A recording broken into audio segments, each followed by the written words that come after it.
Hello, hello, hello, hello. Bonsoir à tous. J'espère que nous allons bien par la grâce de Dieu. Nous attendons que vous arriviez et nous allons pouvoir lancer le programme le plus attendu de cette fin d'année. Donc alors que tu es là, alors que tu arrives, connecte-toi, connecte-toi. Alors que tu arrives, n'oublie pas de partager, n'oublie pas d'inviter le maximum de personnes, n'oublie pas de mentionner le maximum de personnes à cette émission très, très, très spéciale. Aujourd'hui, ce sera grandiose, aujourd'hui, ce sera incroyable. Mais ce sera incroyable si tu invites, si tu partages, si tu appelles ton ami, si tu appelles ta petite soeur, ton grand frère, si tu appelles ta brebis, si tu appelles ton berger. Donc connecte-toi, connectons-nous et invitons le maximum de personnes. Alors que tu le fais, alors que tu invites tes amis, alors que tu partages, je vais simplement te rappeler, parce que nous sommes dans About Sunday, le seul live qui te fait un résumé de la prédication que tu as manqué hier de notre très cher révérend, le révérend Bright. Ok, donc hier nous avons parlé, nous avons continué notre enseignement basé sur le livre Pourquoi ceux qui payent la dîme deviennent riches, et nous avons appris comment est-ce que nous pouvons activer la loi des semailles et des moissons. Si tu te rappelles bien la semaine dernière, sur Instagram, oui, parce que la semaine dernière, nous n'étions pas sur Facebook, mais plutôt sur Instagram. Donc la semaine dernière, sur Instagram, nous avions commencé, nous avons vu la première loi qui est, le premier principe en fait, qui est que nous devons obligatoirement planter quelque chose. Le verset de base était Jean 12, le verset 24.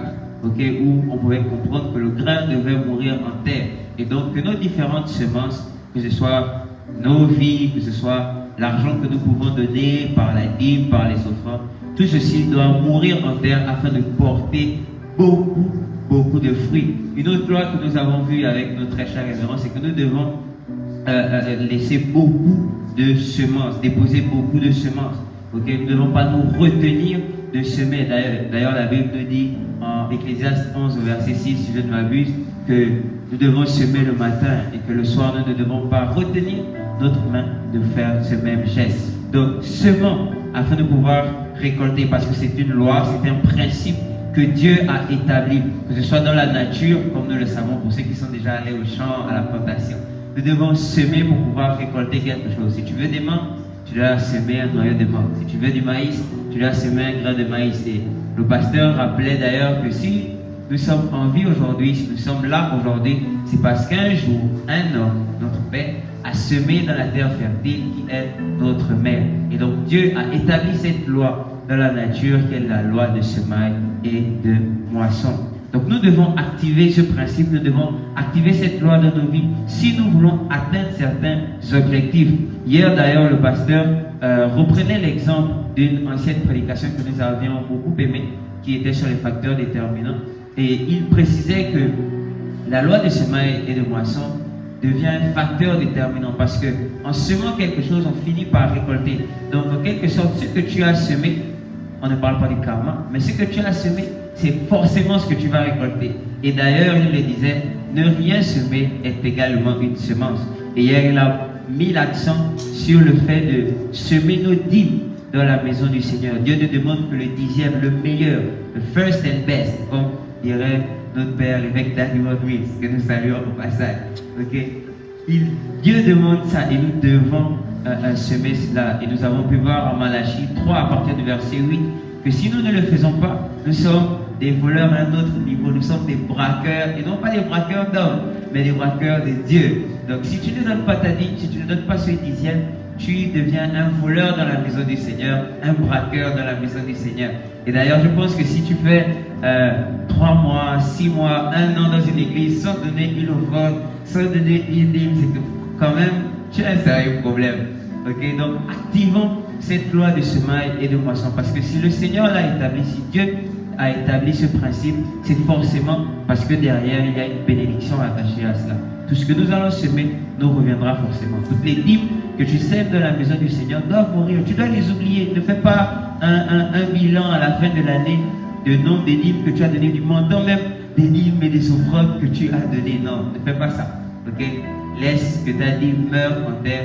Laisse que ta dîme apporte la bénédiction comme ça a été le cas pour Abraham, pour Jacob, comme on peut le voir tout au long de la Bible. Donc je te rappelle toutes ces choses pour que tu commences à partager, à inviter le maximum de personnes. C'était un court résumé de ce que nous avons vu hier avec notre très cher révérend, le pasteur Bright. Maintenant, nous allons switcher dans le moment que tu attends, dans le programme pour lequel tu t'es connecté. Mais avant de te présenter les invités, j'ai d'abord deux invités tout autant spéciaux, tout autant exceptionnels, parce que ce sont des personnes avec une onction particulière, préparées pour le chant, préparées pour te divertir encore une fois, ou pour t'emmener à prier un peu, préparées pour t'influencer par leur voix, pendant que tu vas partager, pendant que tu vas encore mentionner quelqu'un, pendant que tu vas simplement encore liker ces directs. Donc j'ai avec moi sur ce plateau le privilège de recevoir la bergère, s'il te plaît, accompagner pendant que tu fais ce petit effort de partager. Donc je te laisse avec elle, je t'arrête de parler pour que simplement elle puisse t'influencer par leur voix.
Les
mots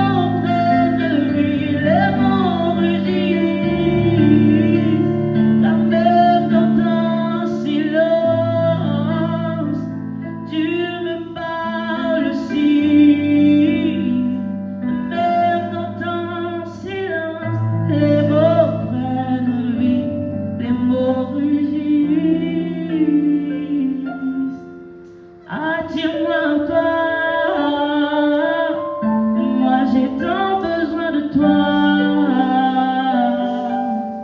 Attire-moi à toi, attire-moi à toi, je ne suis rien sans toi. Attire-moi à toi, moi j'ai tant besoin de toi. Attire-moi à toi, attire-moi à toi, je ne suis rien sans toi. Attire-moi à toi, moi j'ai tant besoin de toi. Attire-moi à toi, attire-moi à toi, je ne suis rien sans toi. Attire-moi à toi, moi j'ai tant besoin de toi. Attire-moi à toi, attire-moi à toi, je ne suis rien sans toi. Quand le feu surgit, tu marches avec moi. Même dans ton silence, je sais que tu es avec moi.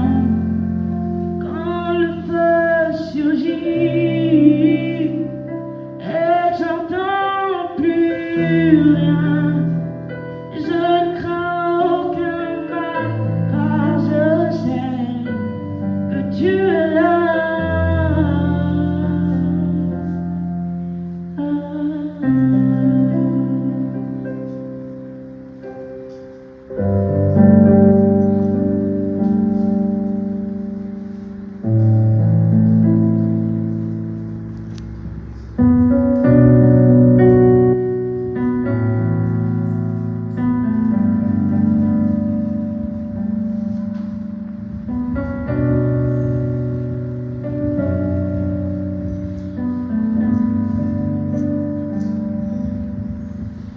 J'ai longtemps erré sans guide, sans repère dans ma vie, entouré mais abandonné, protégé mais en danger. J'ai longtemps erré sans guide, sans repère dans ma vie, entouré mais abandonné, protégé mais en danger. Quand tu es venu me trouver, tu m'as fait sortir du péché. Tu m'as chuchoté à l'oreille, tu m'as dit tout ça c'est fini, tout ça c'est fini, tout ça c'est fini, tout ça c'est fini. Tes larmes essuyaient dans le silence. Voici mon Père qui assure mes arrières. Dans le silence, voici mon Père qui assure mes arrières. Dans le silence, voici mon Père qui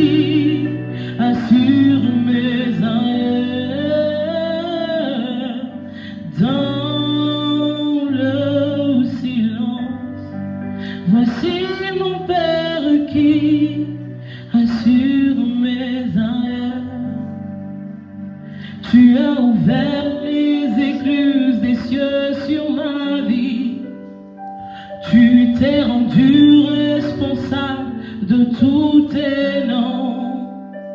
J'irai-tu pourvoir à tous mes besoins? Rapha, tu guéris mes maladies. Tu as ouvert les écluses des cieux sur ma vie. Tu t'es rendu responsable de tous tes noms. J'irai-tu pourvoir à tous mes besoins? Rapha, tu guéris mes maladies. Voici mon Père qui assure mes arrières. Voici mon Père qui assure mes arrières. Voici mon Père qui assure mes arrières. Voici mon Père qui assure mes arrières. Voici mon Père qui assure mes arrières. Voici mon Père qui assure mes arrières. Voici mon Père qui assure mes arrières. Voici mon Père qui assure mes arrières. Dans le silence, voici mon Père qui assure mes arrières. Dans le silence, voici mon Père qui assure mes arrières. Dans le silence, voici mon Père qui assure mes arrières.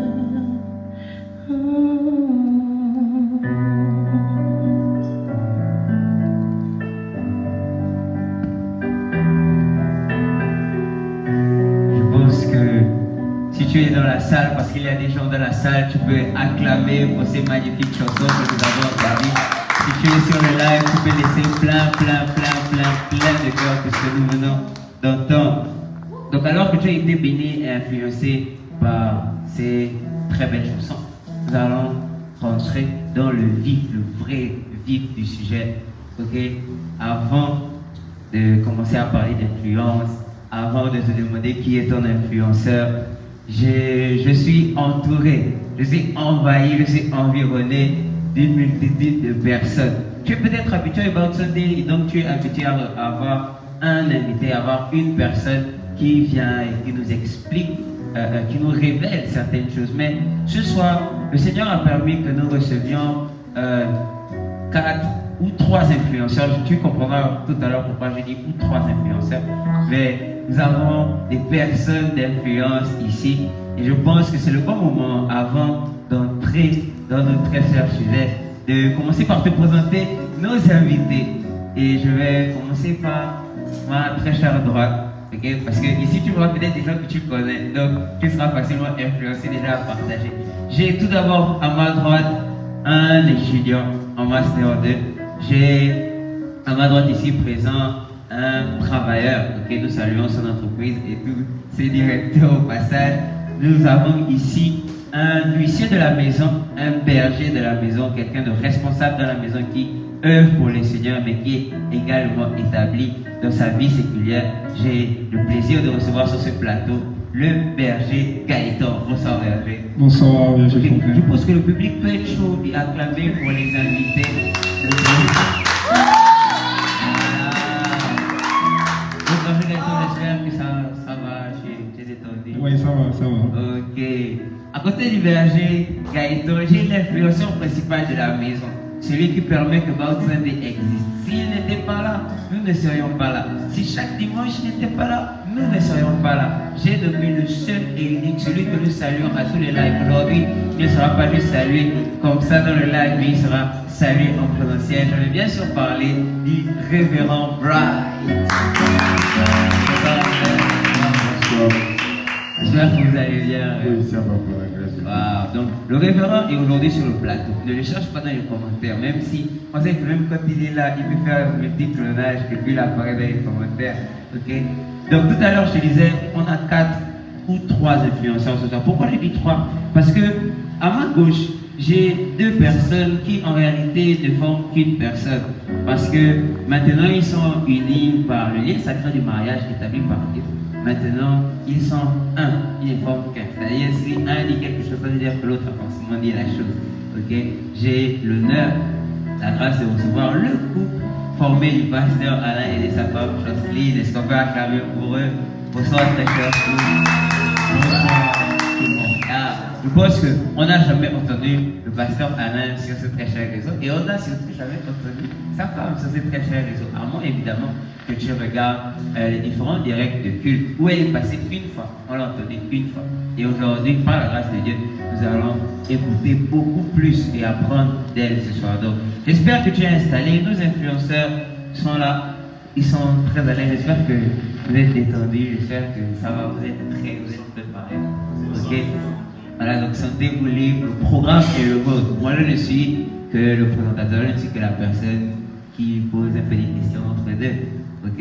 Donc, en réalité, ce soir, nous avons 3 niveaux de vie, j'ai envie de dire. Nous avons plusieurs mêmes niveaux de vie rassemblés dans ces 4 personnes ici. Nous avons un étudiant, nous avons un couple, nous avons un pasteur. Ok? Et la question donc qui nous emmène ici est: qui est ton influenceur? Donc ce soir, nous allons parler d'influence. Comment est-ce que au niveau d'être un étudiant, nous sommes influencés? Parce que nous sommes influencés à tous les niveaux de notre vie. Si tu ne le reconnais pas, c'est que c'est toi l'influenceur en fait.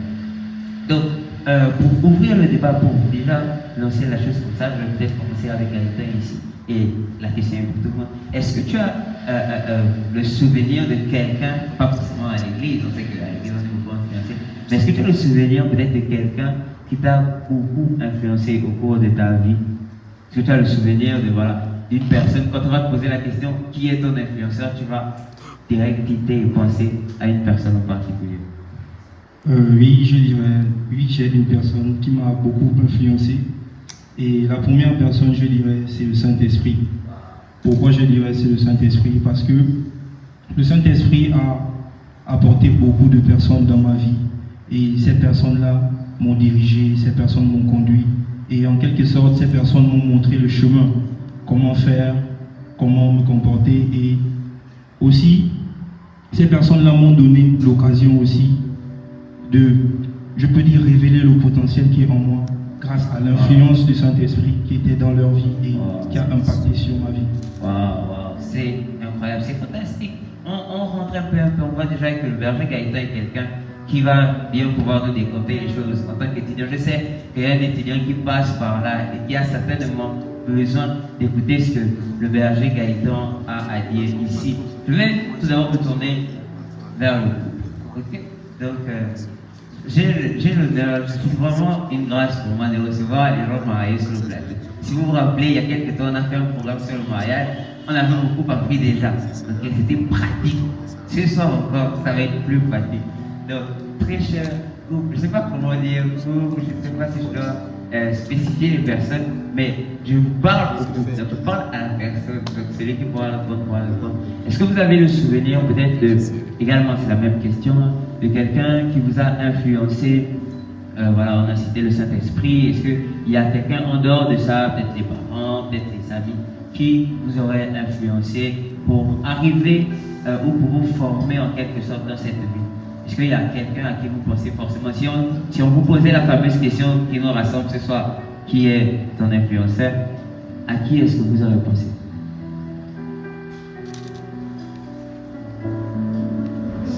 L'homme d'abord. Pour ne pas répéter ce que votre administration, je ne vais pas parler de la personne du Saint-Esprit, je vais parler d'un pasteur. Au pasteur de Emmanuel, qui m'a enseigné beaucoup de choses que je connais aujourd'hui. Et s'il faut dire le Saint-Esprit, s'il faut parler de comment reconnaître la voix du Saint-Esprit, c'est c'est parce qu'un homme me l'a enseigné. S'il faut parler de quel est mon rôle comme mari dans mon mariage, un homme me l'a enseigné. Donc, je ne pourrais pas revenir sur l'influence du Saint-Esprit, mais je vais parler de l'influence que le Saint-Esprit a eue au travers des hommes dans ma vie. Voilà. Waouh, c'est puissant, c'est puissant. Si je vais m'attarder encore sur le coup. Parce que je sais qu'il y a quelqu'un qui veut entendre la femme du pasteur. Je sais. Donc, si madame peut enchaîner. Alors, bonsoir une fois de plus.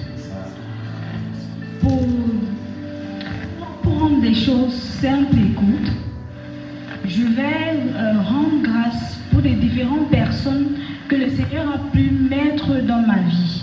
Parce que c'est ces différentes personnes, commençons par la personne qui m'a mis au monde, commençons avec mon père spirituel, qui m'a aidé, qui m'a montré le chemin, qui m'a appris qui est le Saint-Esprit, qui m'a appris comment devenir chrétienne, qui m'a montré les chemins à suivre dans ma vie.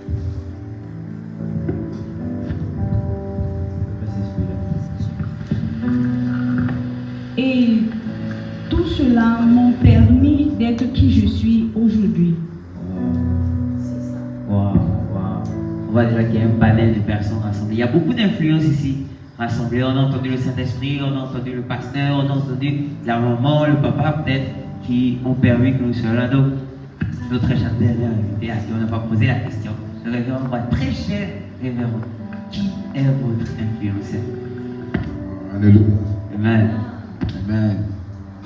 Comme dit le berger, Julien, il a d'abord parlé du Saint-Esprit.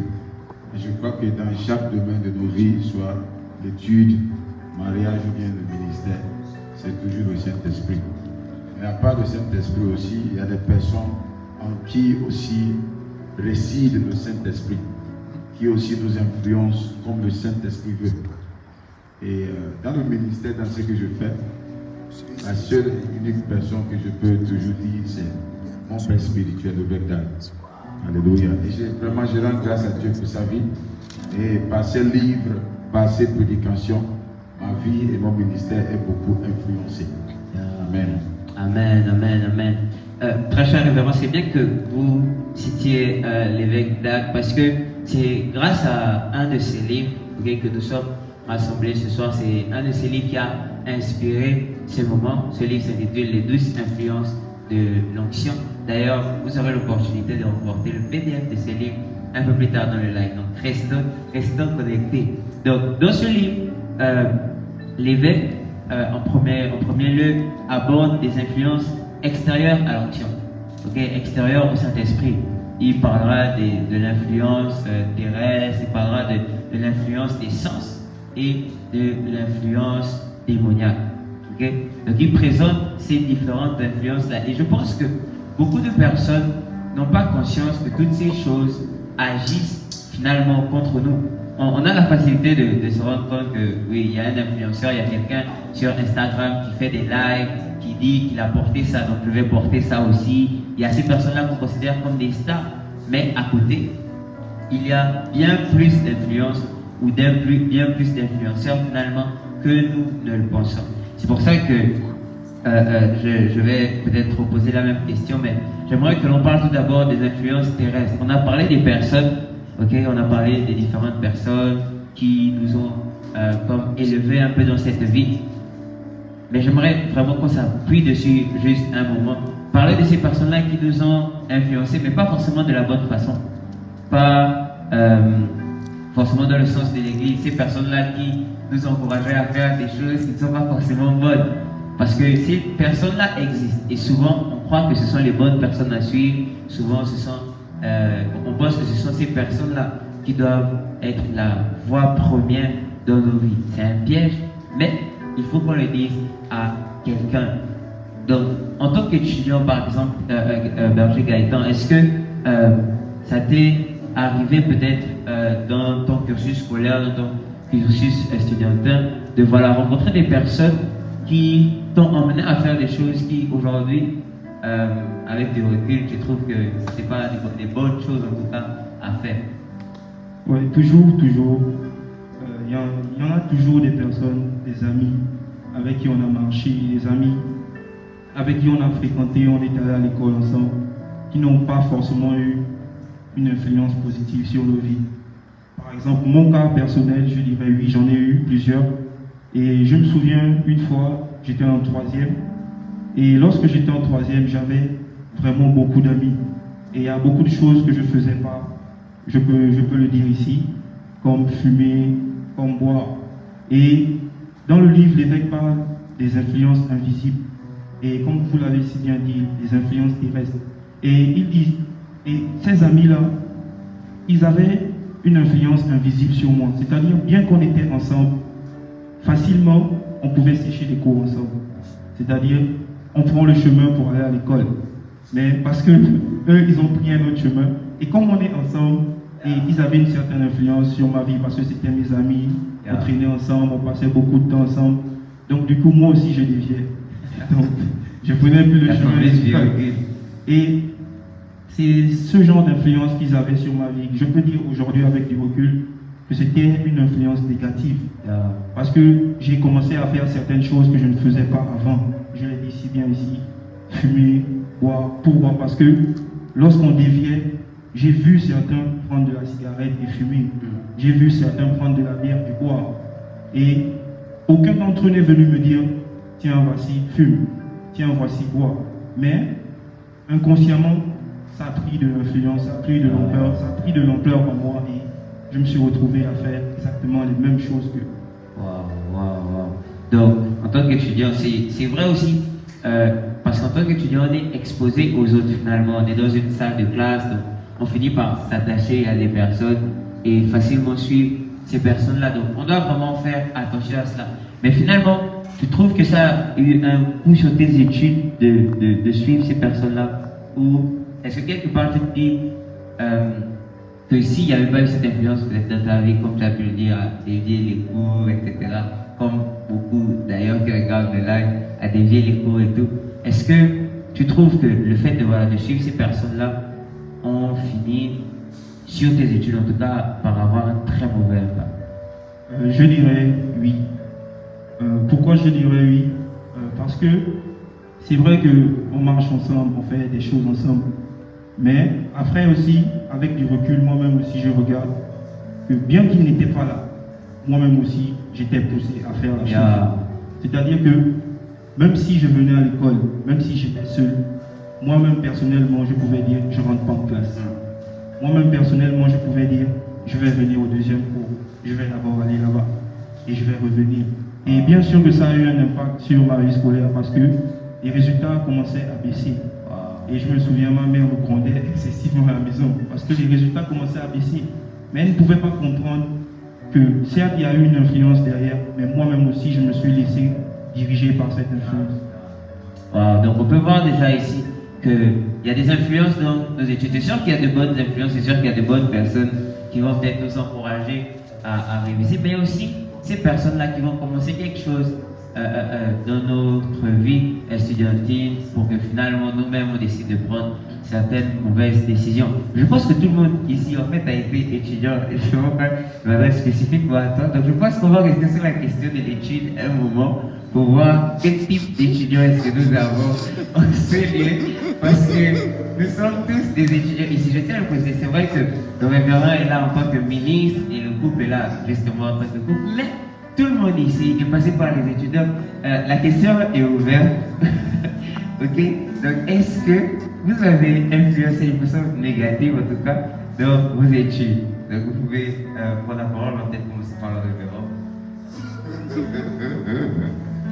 Alléluia. Comme dit le chef Junior, nous avons tous traversé ces niveaux-là quand on était aussi à l'école. Des amis qui n'aimaient pas l'école et tout. Et on cherchait des cours. Moi, j'aime chercher les cours. Oh là là.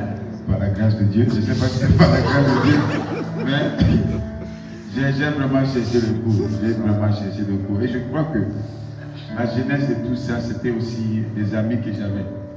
Donc, j'ai grandi avec ça jusqu'à l'université. Je cherchais toujours les cours. Wow. Donc, c'est quelque chose qui est devenu une habitude. Et quand je cherche des coups, ce n'est pas forcément pour aller prier ou bien faire quelque chose de spirituel. Souvent, je dors.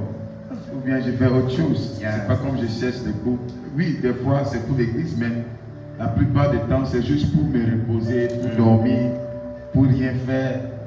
Et c'est parce que j'avais commencé tout petit avec cette habitude. J'ai grandi avec.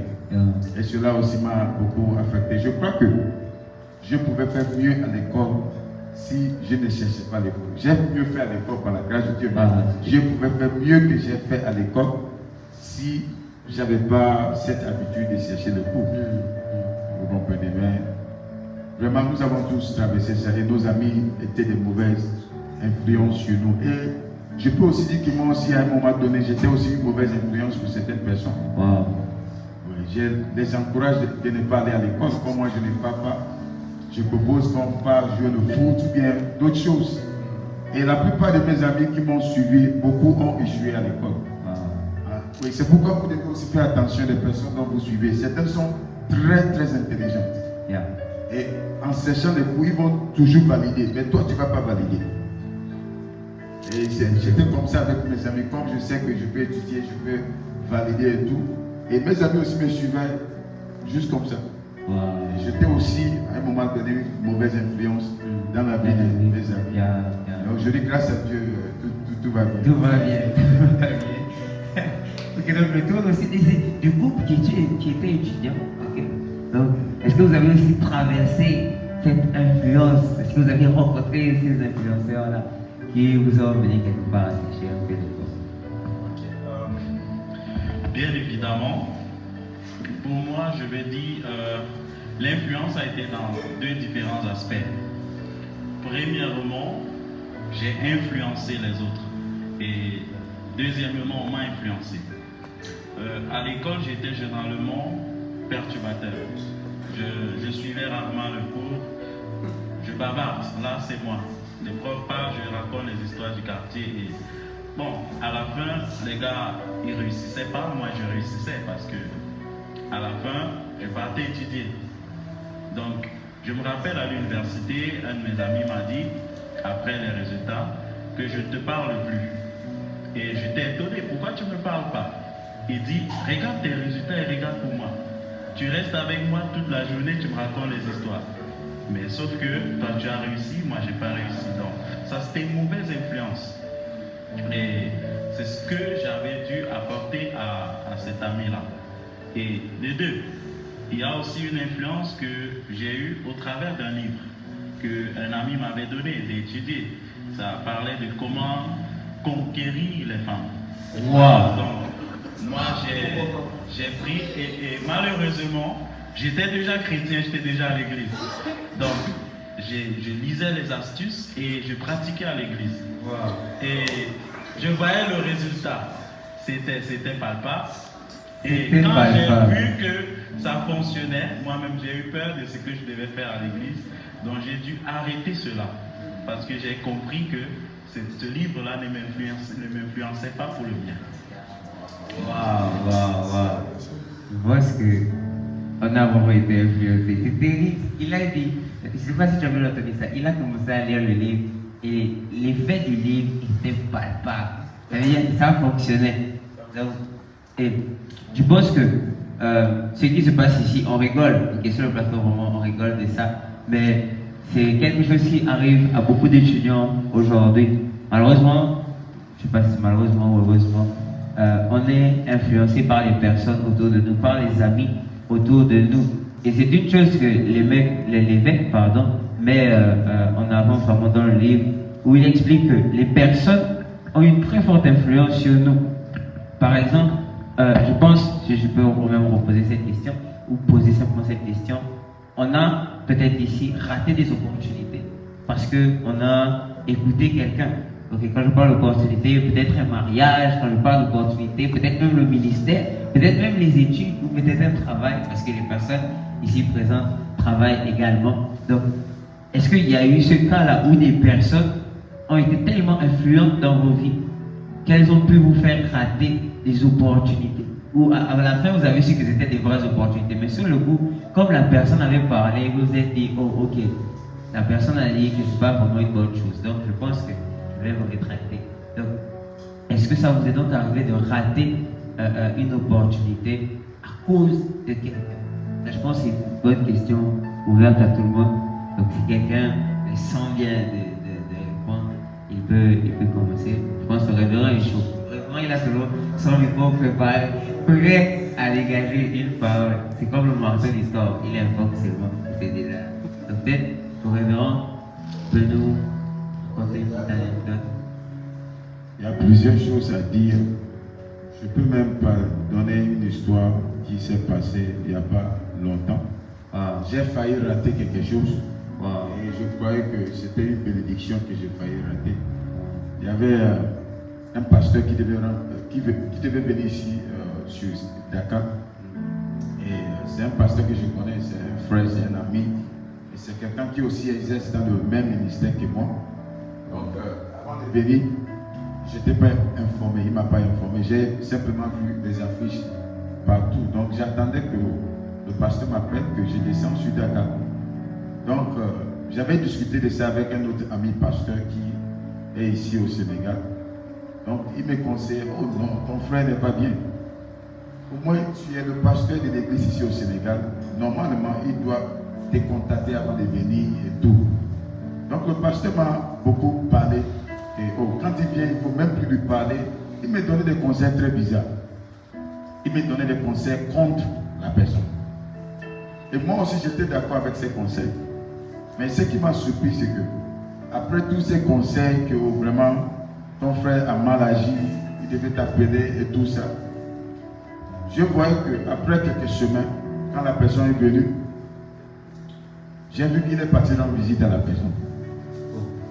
Jusqu'au point où il invite même la personne encore dans son église. Donc, je me posais la question, donc tu me conseilles contre la personne. Et maintenant, tu es devenu ami à cette personne.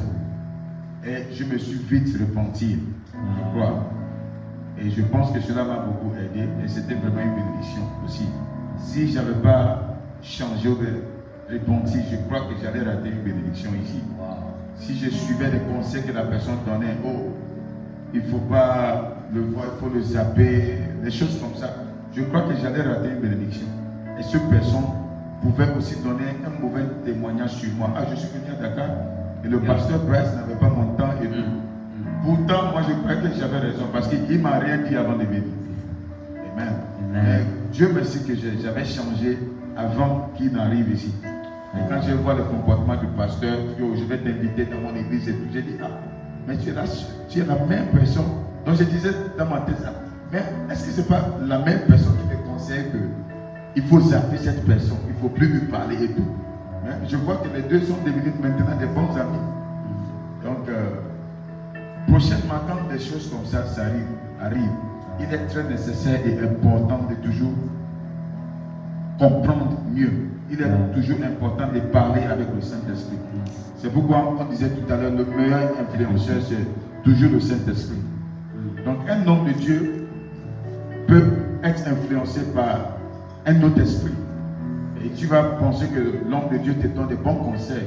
Pourtant, il te dirige dans le mal. Et j'ai été presque dirigé dans le mal. Gloire à Dieu que j'ai changé.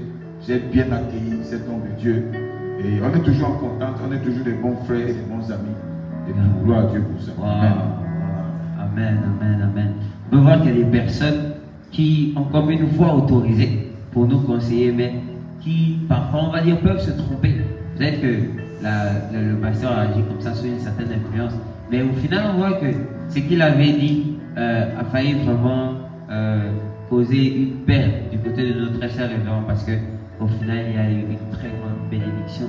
Donc, on voit l'influence des personnes. Okay, si tu notes, peut-être que tu es là, tu es spirituel et tu es en train de prendre des notes, sache que là, on est sur l'influence des personnes.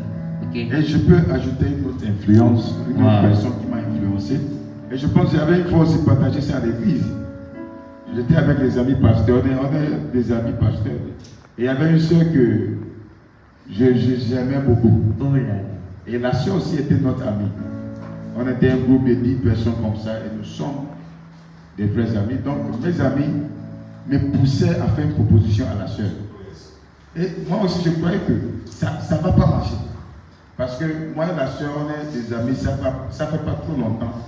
Et en voyant ces gestes, je vois que cette soeur-là, c'est possible qu'elle refuse ma proposition. Mais mes amis m'ont poussé. Oh, elle m'a déjà dit qu'elle va accepter. Il faut aller. Donc il y a des amis qui disaient on a déjà discuté avec elle. Elle est prête, elle est juste prête pour ta proposition. Donc il y avait de mauvaises influences ici. Pourtant, la soeur n'a rien dit. Donc je suis allé voir la soeur. J'ai fait mes choses, j'ai fait la proposition. Je me suis bien habillé et tout. Mais à la fin de la journée, la soeur avait rejeté ma proposition. Et c'était une grande honte pour moi. Parce que je ne peux pas essayer quelque chose pour échouer. Et tout cela était possible à cause de mes amis. Et je me souviens le jour en partant, j'ai acheté le chocolat, j'ai mis ça dans le sachet et tout, en croyant que comme les femmes aiment le chocolat, en croyant que cela peut vraiment toucher le cœur de la soeur. Mais elle a pris le chocolat, mais elle a quand même refusé ma proposition. Amen. C'est parce que j'écoutais mes amis. Et la longue, la fin de la journée, il s'est moqué de moi aussi, avec les choses. Et c'était vraiment terrible et pénible pour moi. Et je ne devais pas écouter mes amis. Et vous voyez aussi dans des relations, c'est une chose importante, c'est quelque chose qui te dirige au mariage. Avant de faire une proposition à une soeur, il faut être sûr de toi-même. Il ne faut pas être influencé par quelqu'un qui te pousse, même pas ton pasteur, qui te pousse ou qui te force à faire la proposition. Ça doit venir de toi-même. Ça doit venir de toi-même. Et c'est bien que vous en parlez parce que, pasteur, heureusement par la grâce de Dieu, nous avons un couple ici. Et nous allons savoir s'ils ont été poussés ou influencés à se marier. Donc, par rapport à ce que le pasteur vient de dire, l'influence des amis sur le fait de proposer ou sur le fait d'accepter, est-ce que vous avez été influencé par des personnes en bien ou en mal finalement pour le choix du conjoint, de la conjointe? Ok, madame est prête. La jeune fille.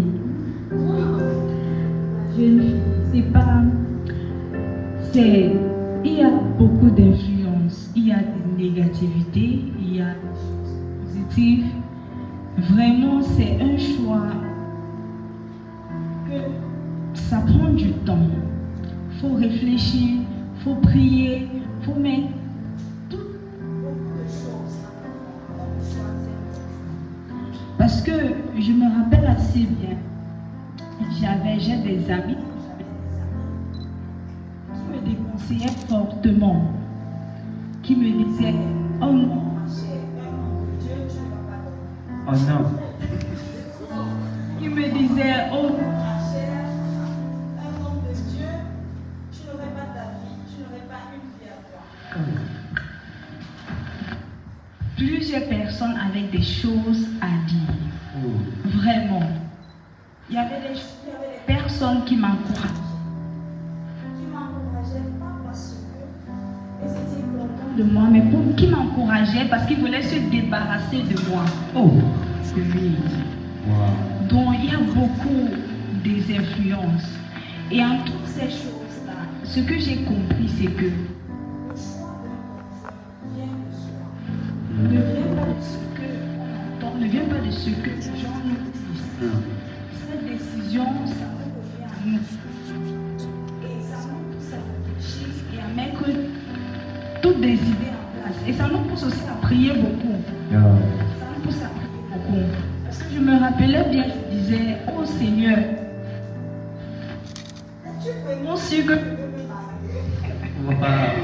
je me suis posé beaucoup cette question et j'ai dit non, il faut que je prie. Et le Seigneur a su me montrer qui est-ce que je vais passer le reste de ma vie avec cette personne. Donc toutes ces influences-là, on ne doit juste pas oublier que la dernière raison, la dernière décision soit. Pasteur Alain, ok. Pasteur Alain, je voulais que ça ne parle pas. C'est pour la campagne. C'est ça un moment. Prenez note, les frères. Ok. Sur l'influence du Saint-Esprit, choix de partenaire. C'est au départ quand on commence à travailler, le choix des conjoints se multiplie. Au chômage, c'est facile. Tu peux avoir une personne qui est là, juste comme ça, mais dès que tu deviens travailleur, tu constates que le choix se multiplie. Et là, si tu ne dépends pas de la voix de l'Éternel, tu vas faire le choix à base des émotions. Et ça ne sera pas à base de ce que Dieu veut de toi. Donc, je me rappelle,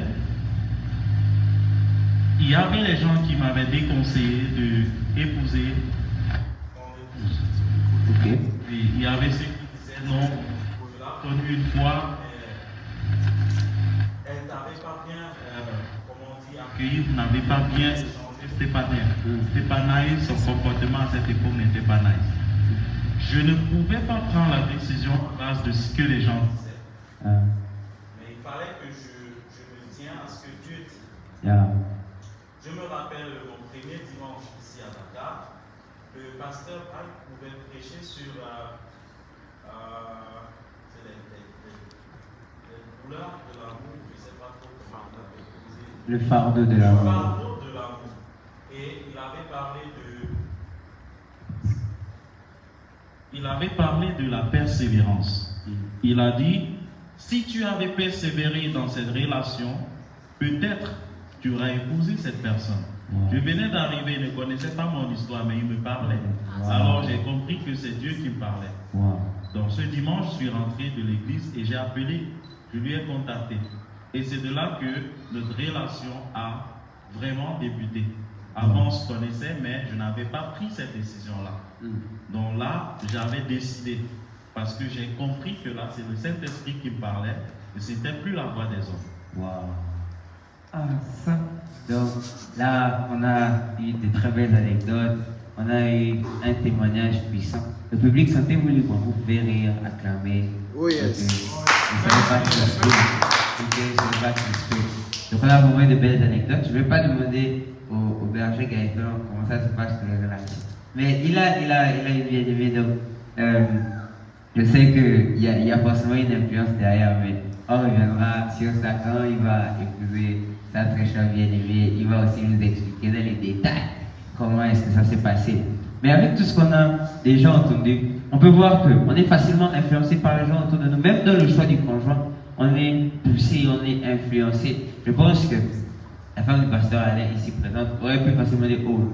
Parce qu'il y a des gens qui ont dit ah, tu vas épouser un homme de Dieu, tu vas peut-être pas dormir. Et je pense que ça, c'est un très bon argument pour se dire que épouser un homme de Dieu, c'est compliqué. Et je sais qu'il y a des sœurs qui regardent ce live qui pensent la même chose. Donc, sœur, à toi qui regarde ce live et qui ne veut pas épouser le frère spirituel de l'église, tu es en train de rater un bon frère. Parce qu'elle n'avait pas attesté que le pasteur Alain, c'est un bon mari, n'est-ce pas? Bien sûr. Voilà. Donc, elle atteste. Un très bon mari. Elle précise. Voilà, donc, on peut le voir ici. Donc, n'écoute pas les gens autour de toi, n'écoute pas les sœurs là qui ont peut-être une mauvaise conception de l'homme spirituel. Okay? Donc, fais attention. Tu veux rajouter quelque chose à Jésus? Vraiment, en passant, quand je grandissais, si on pouvait me dire un jour que je devais me tenir à côté d'un homme spirituel, vraiment, je devais refuser. Wow. Je pouvais mettre ma main au feu et j'ai dit non Seigneur, pas moi. Je ne veux pas me réveiller dans la nuit pour prier. Je ne veux pas porter les fardeaux des gens.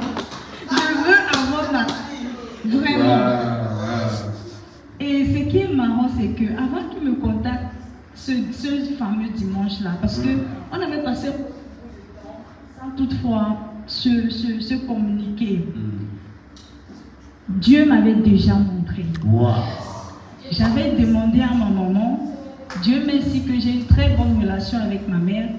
Je lui avais demandé que, mais est-ce que tu causes encore avec le pasteur Alain? Parce qu'ils causaient ensemble. Wow. Et il me dit, non, plutôt c'est toi qui me dis, non, mais j'ai l'impression que quelque chose ne va pas. Wow. J'ai l'impression, je ne sais pas d'où il est, mais j'ai l'impression qu'il me manque. Ma mère m'a regardé, elle était étonnée. Wow. Même la mère était étonnée. Même ma mère était étonnée. Et vraiment, Dieu. C'est la volonté de Dieu.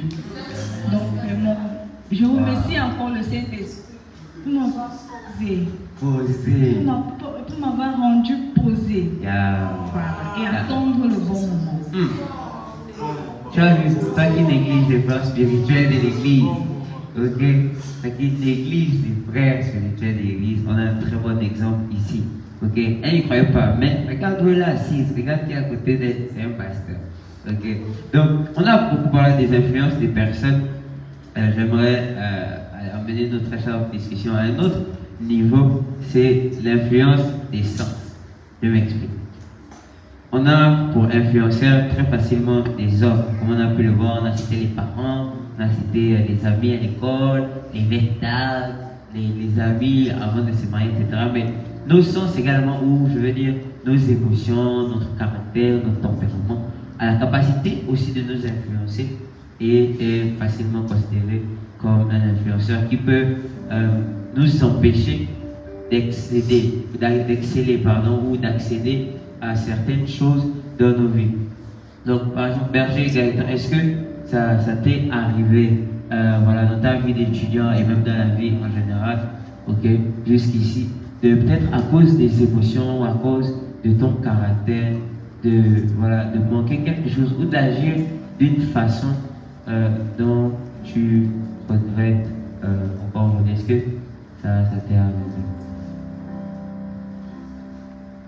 Oui, ça m'est arrivé plusieurs fois.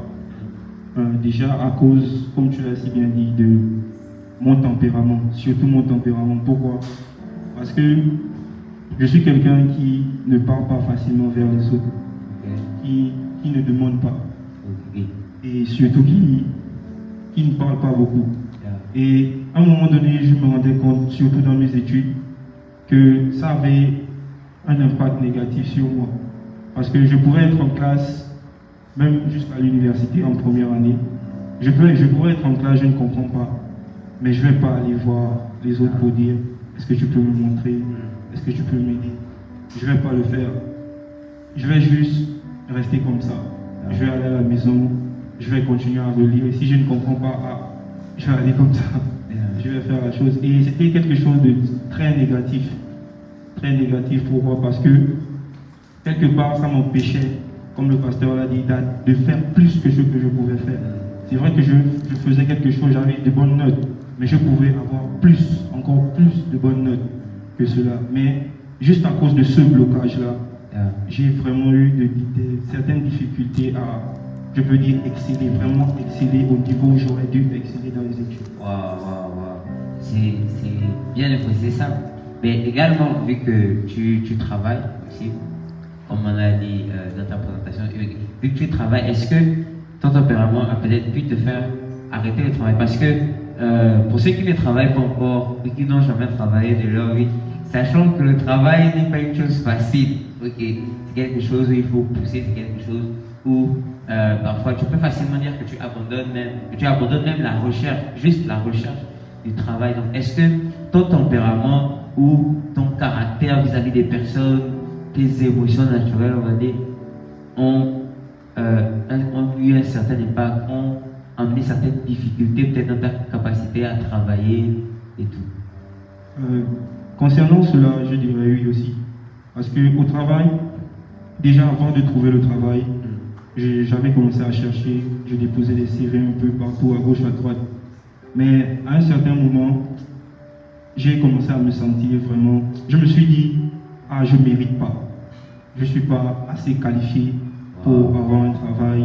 Je ne suis pas assez qualifié pour faire ce que je fais ou bien ce que j'ai envie de faire.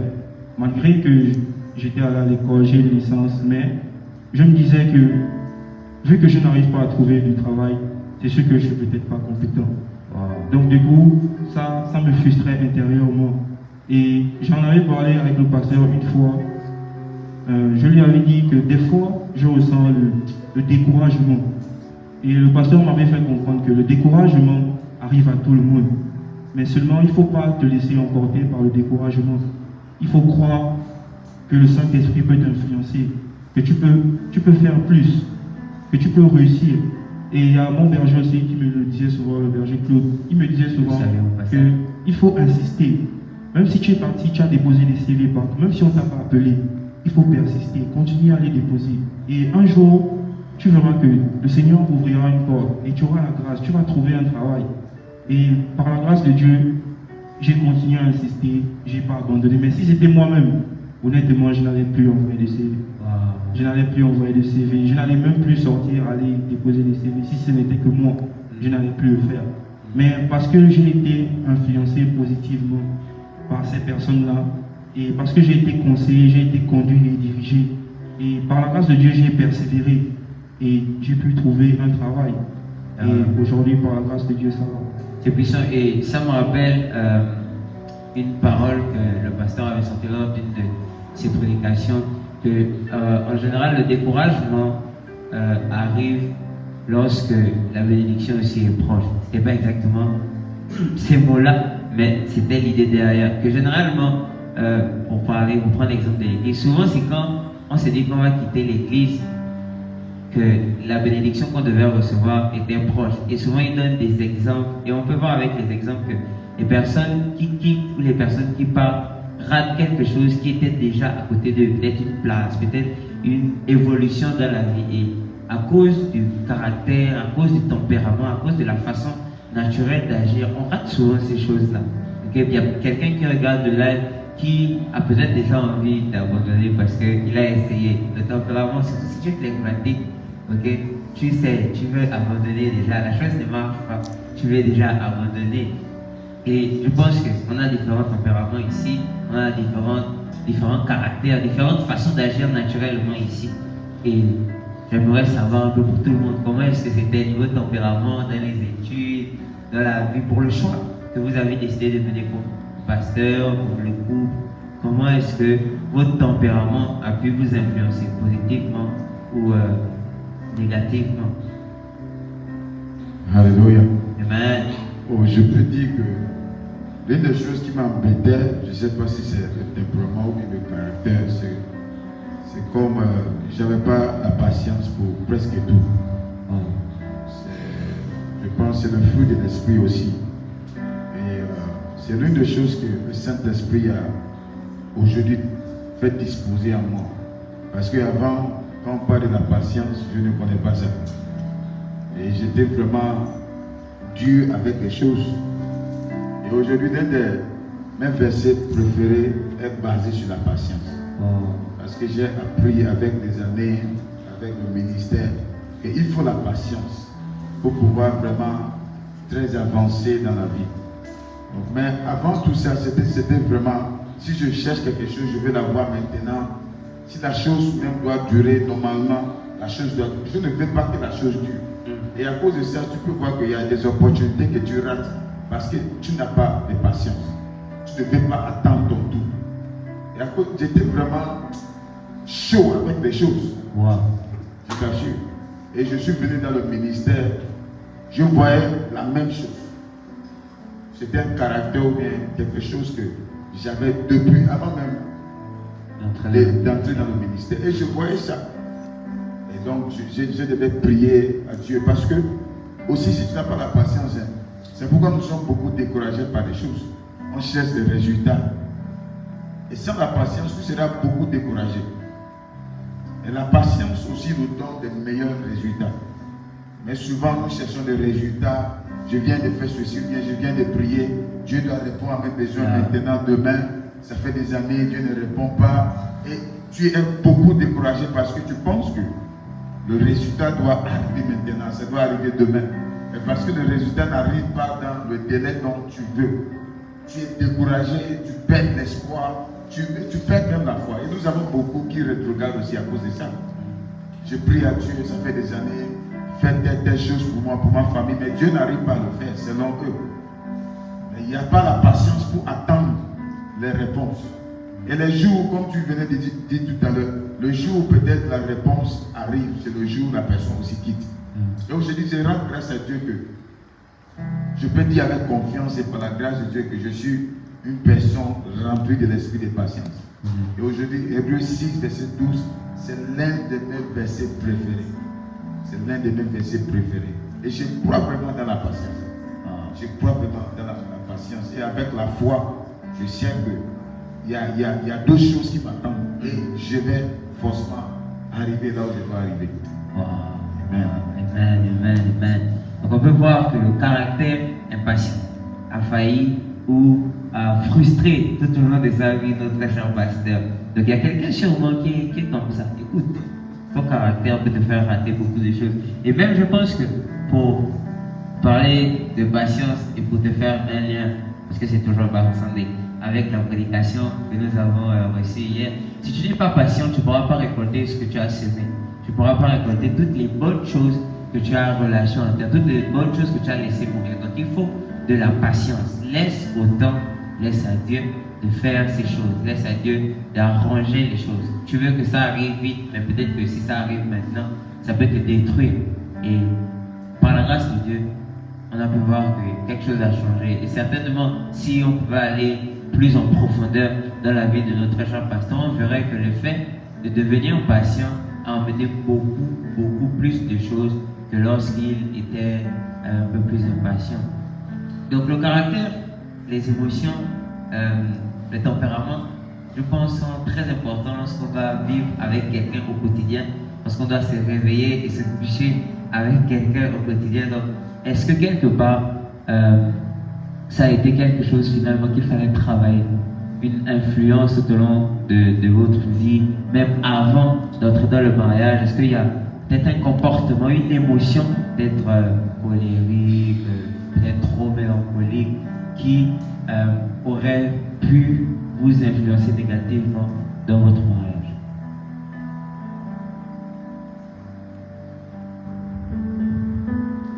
Ok, c'est une très bonne question. Pour moi, on disait, j'étais du genre, si j'étais réservée, mais je cherchais trop de problèmes. Wow. J'étais bagarreuse, bavardive, donc du genre, j'ai donné ma vie à Christ, ça fait 6 ans. Wow. À chaque fois, quand je venais à peine de donner ma vie, juste cette habitude-là éloignait beaucoup de gens de moi. Je perdais des amis parce que si je ne parle pas, si je suis calme, mais un petit truc, je me retrouve à déverser des paroles très blessantes. Wow. Et quand ça m'énerve, je te tape, je mets au-dessus. Vraiment, c'était difficile. Et quand j'ai donné ma vie au Seigneur, la première des choses que j'ai demandé au Saint-Esprit, c'est de me rendre douce. Wow. Être douce. Douce. Alléluia. Et j'ai travaillé mon comportement à ce niveau-là. Voilà. J'ai grandi Petit à petit, je suis devenue, comment un mec me dit souvent, amie de tout le monde. Wow. Celle qui rassemble, celle qui cherche des solutions. Il y en a point. Wow.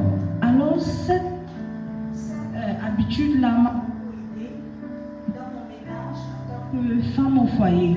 parce que Ça m'a aidé à être patiente, ça m'a aidé à comprendre, à être soumise, à réfléchir à plusieurs choses en fait. Je sais pas comment je vais expliquer ça. Mais nous comprenons, vous inquiétez pas. Nous comprenons. Une sœur, écoute bien ce qu'elle a dit. Écoute bien la prière qu'elle a faite, s'il te plaît. Normalement là, tu dois encore mentionner une sœur. Je sais que tu as une sœur. Je sais que tu connais une sœur un peu trop colérique. Un mot seulement, elle cherche la bagarre. Une petite parole seulement, elle cherche à parler comme elle veut. Comme dit l'évêque d'Ac et même le pasteur, sa bouche, c'est 360 degrés. Ok, je sais que tu connais cette sœur, mentionne-la maintenant dans les commentaires parce qu'elle a besoin d'être influencée par cette partie spécialement du live. Moi, juste pour ajouter quelque chose, ce qu'elle vient de dire sur la douceur, ouais, c'est une chose importante. Oui, c'est vrai, nous les hommes aussi, il y a des moments où on va être doux avec nos soeurs ou bien nos femmes. Mais c'est un caractère ou bien une qualité que nous devons toujours voir dans les femmes. C'est très important, je vous assure. Je me souviens qu'il y avait une fois où je sortais avec une soeur qui qui n'était pas du tout. Ouais. Et jusqu'à aujourd'hui, la soeur n'est pas mariée. Oh là. Mais c'est une soeur très belle, teint clair. Vous voyez, donc il y a certaines qualités que les hommes cherchent toujours dans la vie d'une femme. L'homme peut sortir avec toi, vous êtes des amis et tout. Mais il y a certains caractères qui poussent l'homme au point où l'homme ne veut plus te faire une proposition. Tu vois qu'à cause de ce caractère qui est en toi, la beauté que tu as disparaît. Et la douceur est une qualité importante pour chaque femme. Ça te rend belle. Si même tu n'es pas belle physiquement, je t'assure, le fait que tu es douce en tant qu'une femme, il y a une beauté qui descend sur toi. Ça change ta forme physique. Wow. Donc ce que l'homme voit, c'est ton caractère. L'homme ne voit plus ta forme physique. Wow. L'homme est attiré par ta qualité, par ce qu'il voit. Donc l'homme peut rester avec toi à cause de cette qualité que tu as. Wow. Donc je vais vraiment encourager les gens. Vraiment, tu perds rien quand tu es douce. C'est pas comme tu deviens inférieur ou quelque chose quand tu es douce. Non, tu perds rien quand tu es douce. Tu gagnes plus quand tu es douce. Wow. Et Dieu vous bénisse. Merci. C'est puissant. Amen. Pasteur Alain peut renchérir sur les émotions, le caractère, le tempérament. Sur les émotions, ce que je pourrais bien dire, c'est la Bible nous demande, nous les hommes, d'aimer nos épouses comme Christ a aimé l'Église. Tout à fait. La plupart du temps, on dit, Dieu nous a demandé d'aimer nos épouses, mais on oublie la partie qui dit, comme Christ a aimé l'Église. En d'autres termes, c'est un amour sacrificiel. Ça veut dire, bien que mon épouse aurait fait quelque chose qui m'a énervé, je suis obligé de rationner. Bien que mon épouse m'aurait parlé mal, je suis obligé de prendre soin d'elle. Je suis obligé de mettre mon ego de côté et de sacrifier cet ego-là pour la cause du mariage. Comme j'aime bien souvent lui dire, je dis dans le mariage, il n'y a pas de gagnant. Si nous nous mettons à nous disputer aujourd'hui, c'est pas moi qui gagne, c'est pas toi qui gagne. C'est le mariage qui doit gagner à la fin. Donc, il n'y a pas de gagnant dedans. Et c'est cela qui me permet d'avancer. C'est certes, on va avoir des jours où on ne va pas s'entendre sur beaucoup de choses. Imagine deux adultes qui ont grandi différemment, dans deux cultures différentes, qui viennent se mettre ensemble, qui veulent vivre ensemble. Il y aura forcément des points où on ne s'accorde pas. Mais quand on ne s'accorde pas, qu'est-ce qu'on fait? Je me rappelle un jour avec mon épouse, on s'est mis sur un sujet, elle n'était pas d'accord avec ce que je disais. Et moi, je suis l'homme quand même. Je suis le corps. Il faut que quand je parle, qu'elle respecte. Donc là, je parle et elle aussi, elle dit non, elle n'est pas d'accord. Et on s'est séparés, pas vraiment nice. Et je suis allé au boulot. Quand j'étais au boulot, je pensais à ça de temps en temps. Et je suis rentré à la maison. Je me suis mis à prier. J'ai dit, Seigneur, je sais que c'est pas nice ce que je fais. Tu vois, il faut essayer de accepter son défaut devant Dieu, même si on n'accepte pas devant sa femme. Et là, Dieu m'a vraiment aidé à mettre mon ego de côté et de ne pas agir à base de mes émotions. Et de ne pas lui répondre à base de ses émotions à elle. Parce que la femme peut parfois avoir beaucoup d'émotions. Et elle peut dire des choses qui peuvent nous heurter. Mais au fond, si on dit c'est le mariage qui est vainqueur, si on dit c'est la voix du Saint-Esprit qu'on veut pour nous guider, à la fin on sort gagnant. Oh, c'est puissant. Je pense que tout ce qu'on vient de dire montre finalement que lorsque il y a un travail qui est fait sur nos émotions, on peut exceller. Souvent, on ne remarque même pas en fait l'influence qui existe en fait de notre tempérament, de nos émotions. Quelqu'un dira, oh, je suis comme ça. Il y a cette phrase qu'on aime bien dire, je suis comme ça. Une femme très colérique, quand tu vas parler un peu et qu'elle va répondre mal, les gens vont dire, tu devrais te calmer, elle va dire, non, c'est comme ça que je suis. Un homme qui lui aussi parle n'importe comment ou réagit n'importe comment va se trouver des raisons. Un étudiant qui ne veut pas aller à l'école juste parce qu'il ne veut pas aller à l'école à cause de son tempérament trouvera également des raisons. Mais on doit reconnaître que les sens, nos émotions, nos tempéraments, sont également des influenceurs dans nos vies, sont également là pour nous empêcher de faire quelque chose. Et on peut même prendre là très rapidement, et je sais on sera tous d'accord sur ça, le fait que parfois même à l'église, même pour juste venir à l'église, tu as tes émotions qui sont en jeu. Parfois tu es triste et tu ne veux pas venir à l'église. Parfois, pour les plus flegmatiques, quand le culte est à 7h, tu ne veux pas venir à l'église à 7h. Parce que toi tu veux dormir. Je pense qu'on a vraiment eu des moments comme ça où on ne va pas dire que c'était notre tempérament. On va expliquer ça comme si c'était juste nous. C'est notre caractère, c'est notre façon d'agir. Mais au final, on s'est rendu compte que ce n'était pas une bonne chose. Amen. Donc là, c'était l'influence numéro 2. Okay. Et la dernière influence est assez spéciale parce que l'évêque, dans son livre, nous dit que la troisième influence, c'est l'influence démoniaque. Quand on dit ça, déjà, il y a quelqu'un qui a déjà peur un peu dans sa chambre. Mais n'ayez pas peur, ok, on va bien expliquer. L'influence démoniaque. Par la grâce de Dieu, on a le révérend White avec nous, on a le pasteur à l'instant des hommes de Dieu, ils connaissent les choses de l'esprit. Ok? Donc, avant qu'il nous donne certaines anecdotes, on va d'abord bien comprendre comment est-ce que l'on peut être influencé, ok, par des démons. Parce que quand on lui dit ça, quelqu'un pense que on doit forcément dire voilà, on est possédé et tout, on va manifester, on va, pour ceux qui ont regardé le film L'Exorciste, on va avoir des crises comme ça. Non, ok, ils vont bien nous expliquer, comme ça on va comprendre. Pasteur, est-ce que vous pouvez expliquer à quelqu'un l'influence démoniaque, un peu ce que ça signifie? Ok, alléluia. Amen. D'abord, juste pour dire que un disciple de Christ, ou bien un chrétien ne peut pas être possédé par un démon. Amen. Il peut juste être influencé par un démon. Yes. Si tu es un chrétien, le Saint-Esprit réside déjà en toi. Chrétien, je précise. Si tu es un chrétien, un disciple, le Saint-Esprit est déjà en toi. Donc, d'être possédé par un autre esprit devient étrange. Et le démon ne peut pas chasser le Saint-Esprit qui est en toi. Et nous pouvons voir un bon exemple qui est l'apôtre Pierre. Quand il avait menacé le Seigneur en disant que tu ne vas pas mourir. Et nous pouvons voir que Jésus-Christ, en tournant vers l'apôtre Pierre, a menacé l'esprit qui influençait l'apôtre Pierre. Alléluia. Amen. En disant le diable ou bien Satan ne veut pas dire que l'apôtre Pierre est Satan. Yeah.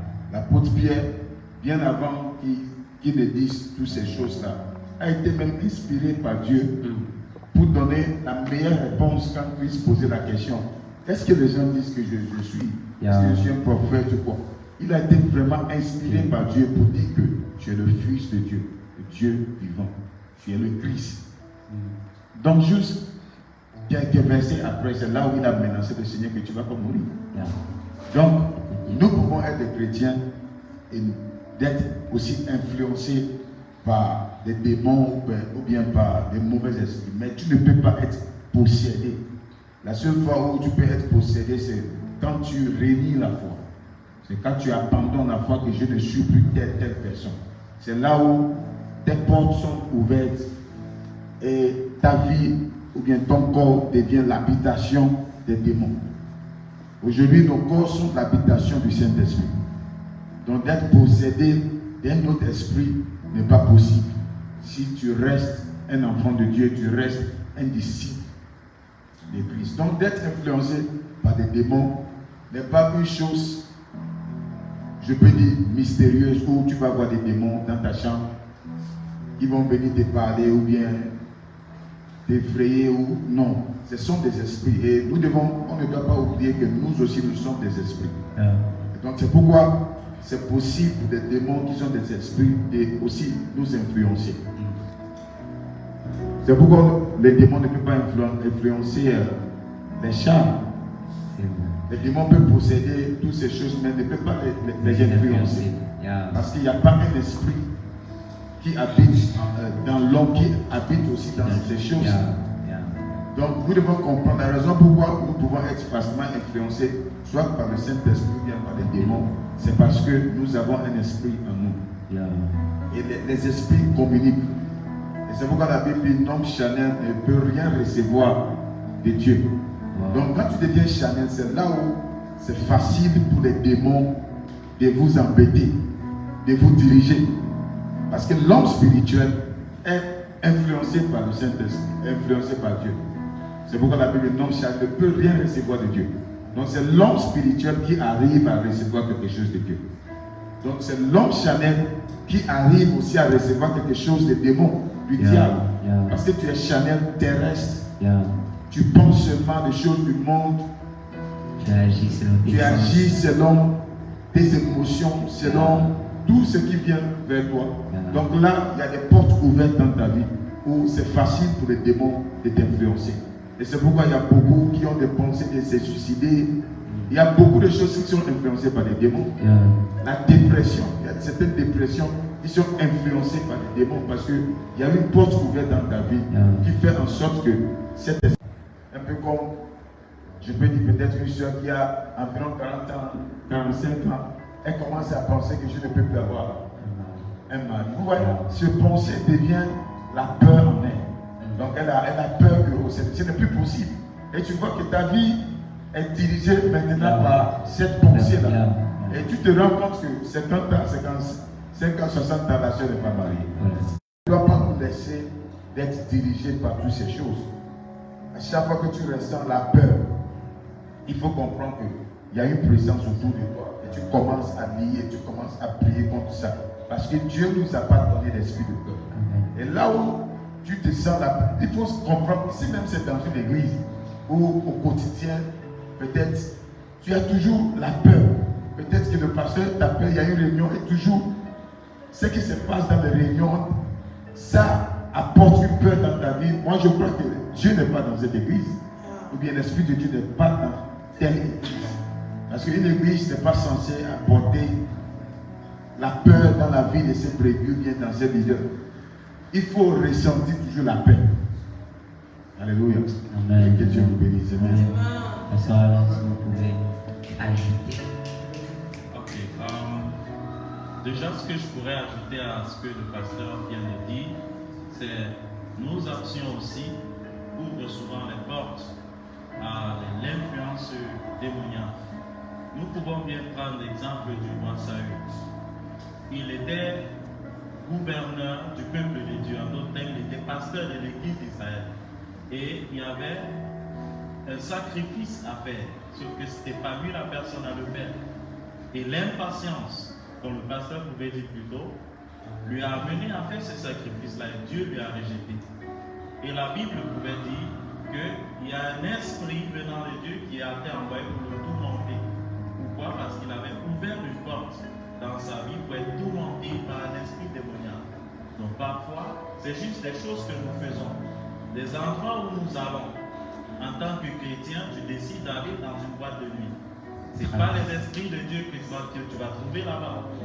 Forcément, les esprits que tu vas révéler avec vont t'influencer. Et ils vont t'amener à faire des choses qui sont contraires à la volonté de Dieu. Donc nous devons prendre très sérieux à ce que nous faisons, les endroits où nous allons. Voilà. Et aussi les personnes que nous côtoyons. Il y a des personnes, bien qu'on les connaisse comme des personnes bien, normales, et ainsi de suite, mais au fond, ils ne sont pas simples. En conséquence, il faut être, comme on dit, spirituellement alerte. Pour connaître que ce que je suis en train de faire n'est pas bien. Et là, éviter de pratiquer certaines choses. Il y a certaines choses que nous voyons aujourd'hui dans les réseaux sociaux, que nous prenons comme référence, qui n'est pas la Bible. Quelqu'un vient te dire, voilà la norme aujourd'hui, parce qu'il a 2 millions de followers. Tu prends ça pour ta Bible, alors que la Bible dit le contraire. Tu ouvres dans les portes dans ta vie pour que le diable puisse venir. Et c'est pourquoi Jésus pouvait bien dire, je ne peux pas venir dans la maison d'un guéri sans toutefois le nier avant de pouvoir le dérober. Donc si tu as ouvert la porte, le guéri en toi n'est plus là. Alors le diable a la possibilité de venir voler ce que Dieu avait mis en toi. Et il joue très bien son rôle car il est venu pour tuer, pour voler et pour détruire. Donc en bref, pour ne pas beaucoup bavarder, je pense que on ouvre souvent les portes dans nos vies pour être influencé par les démons. Et j'aimerais là me tourner vers notre étudiant ici parce que la vie d'étudiant n'est pas chose facile. Il n'y a pas que l'école, ok? Et quand bien même il n'y a que l'école, ça reste une vie en fait à mener. Le pasteur parlait tout à l'heure de dépression, ok? De voilà, cette influence démoniaque laquelle la dépression. Est-ce que ça t'est déjà arrivé en tant qu'étudiant durant ton cursus scolaire, peu importe le moment, dans ta vie en général, de rencontrer cette chose, de rencontrer cette influence démoniaque? Dans ma vie d'étudiant, je dirais que oui, ça m'est déjà arrivé de rencontrer ce genre d'influence démoniaque. Tout récemment même, je songeais à arrêter, je crois que j'étais en deuxième année. Deuxième année, je songeais à arrêter l'école. Et je cherchais d'abord à changer d'école. Et ensuite, je me suis dit pourquoi changer d'école? Mieux vaut abandonner. Pourquoi? Parce que, comme le pasteur l'a si bien dit, que si tu n'es pas influencé par l'Esprit de Dieu, tu seras forcément influencé par autre chose. Et je pense que c'était le cas. Et dans un livre de notre père, l'évêque d'Agde, il y a un point, comment devenir un chrétien fort, où il dit que nous ne devons pas être des chrétiens vides. Parce que si tu es un chrétien vide, si tu n'es pas rempli de Dieu, tu seras forcément rempli d'autres choses. Donc si tu n'es pas rempli de l'Esprit de Dieu, tu seras forcément rempli par l'influence des démons. Et facilement, tu tomberas dans la dépression. Et je peux dire que c'était mon cas. C'était mon cas parce que, c'est comme je l'ai dit tout à l'heure, je pensais que je ne pouvais pas faire plus. Je me disais que je ne méritais pas la chose. Que bien que je sois à l'école, mais est-ce qu'il faille vraiment que je reste à l'école? Parce qu'il y a un truc qui me frustrait souvent, c'était lorsque je regarde la façon des autres de travailler, d'étudier. Par exemple, je restais avec mon frère Carmel, et des fois quand je le vois travailler à la maison, je me pose souvent la question, est-ce que je fais même l'école? Je me pose souvent la question, est-ce que je fais même l'école? Parce que des fois quand moi je rentre de l'école, je me repose un peu, je suis sur autre chose, après je commence à étudier. Mais lui il peut te commencer, il étudie là et c'est parti. Donc des fois, ça me frustrait en fait, je me demandais, est-ce que je fais vraiment l'école? Et ça ne vaut pas la peine en fait. Mais avec le recul aujourd'hui, je comprends que c'était une influence démoniaque. Parce que le diable voulait juste que j'arrête mes études. Il voulait juste couper le plan de Dieu pour ma vie. Et je ne me suis pas laissé emporter par cela. Et en recherchant le Saint-Esprit, en recherchant le Seigneur, et le Seigneur m'a donné une force de continuer les études. Et je me souviens, une fois à la maison, j'étais en train de prier.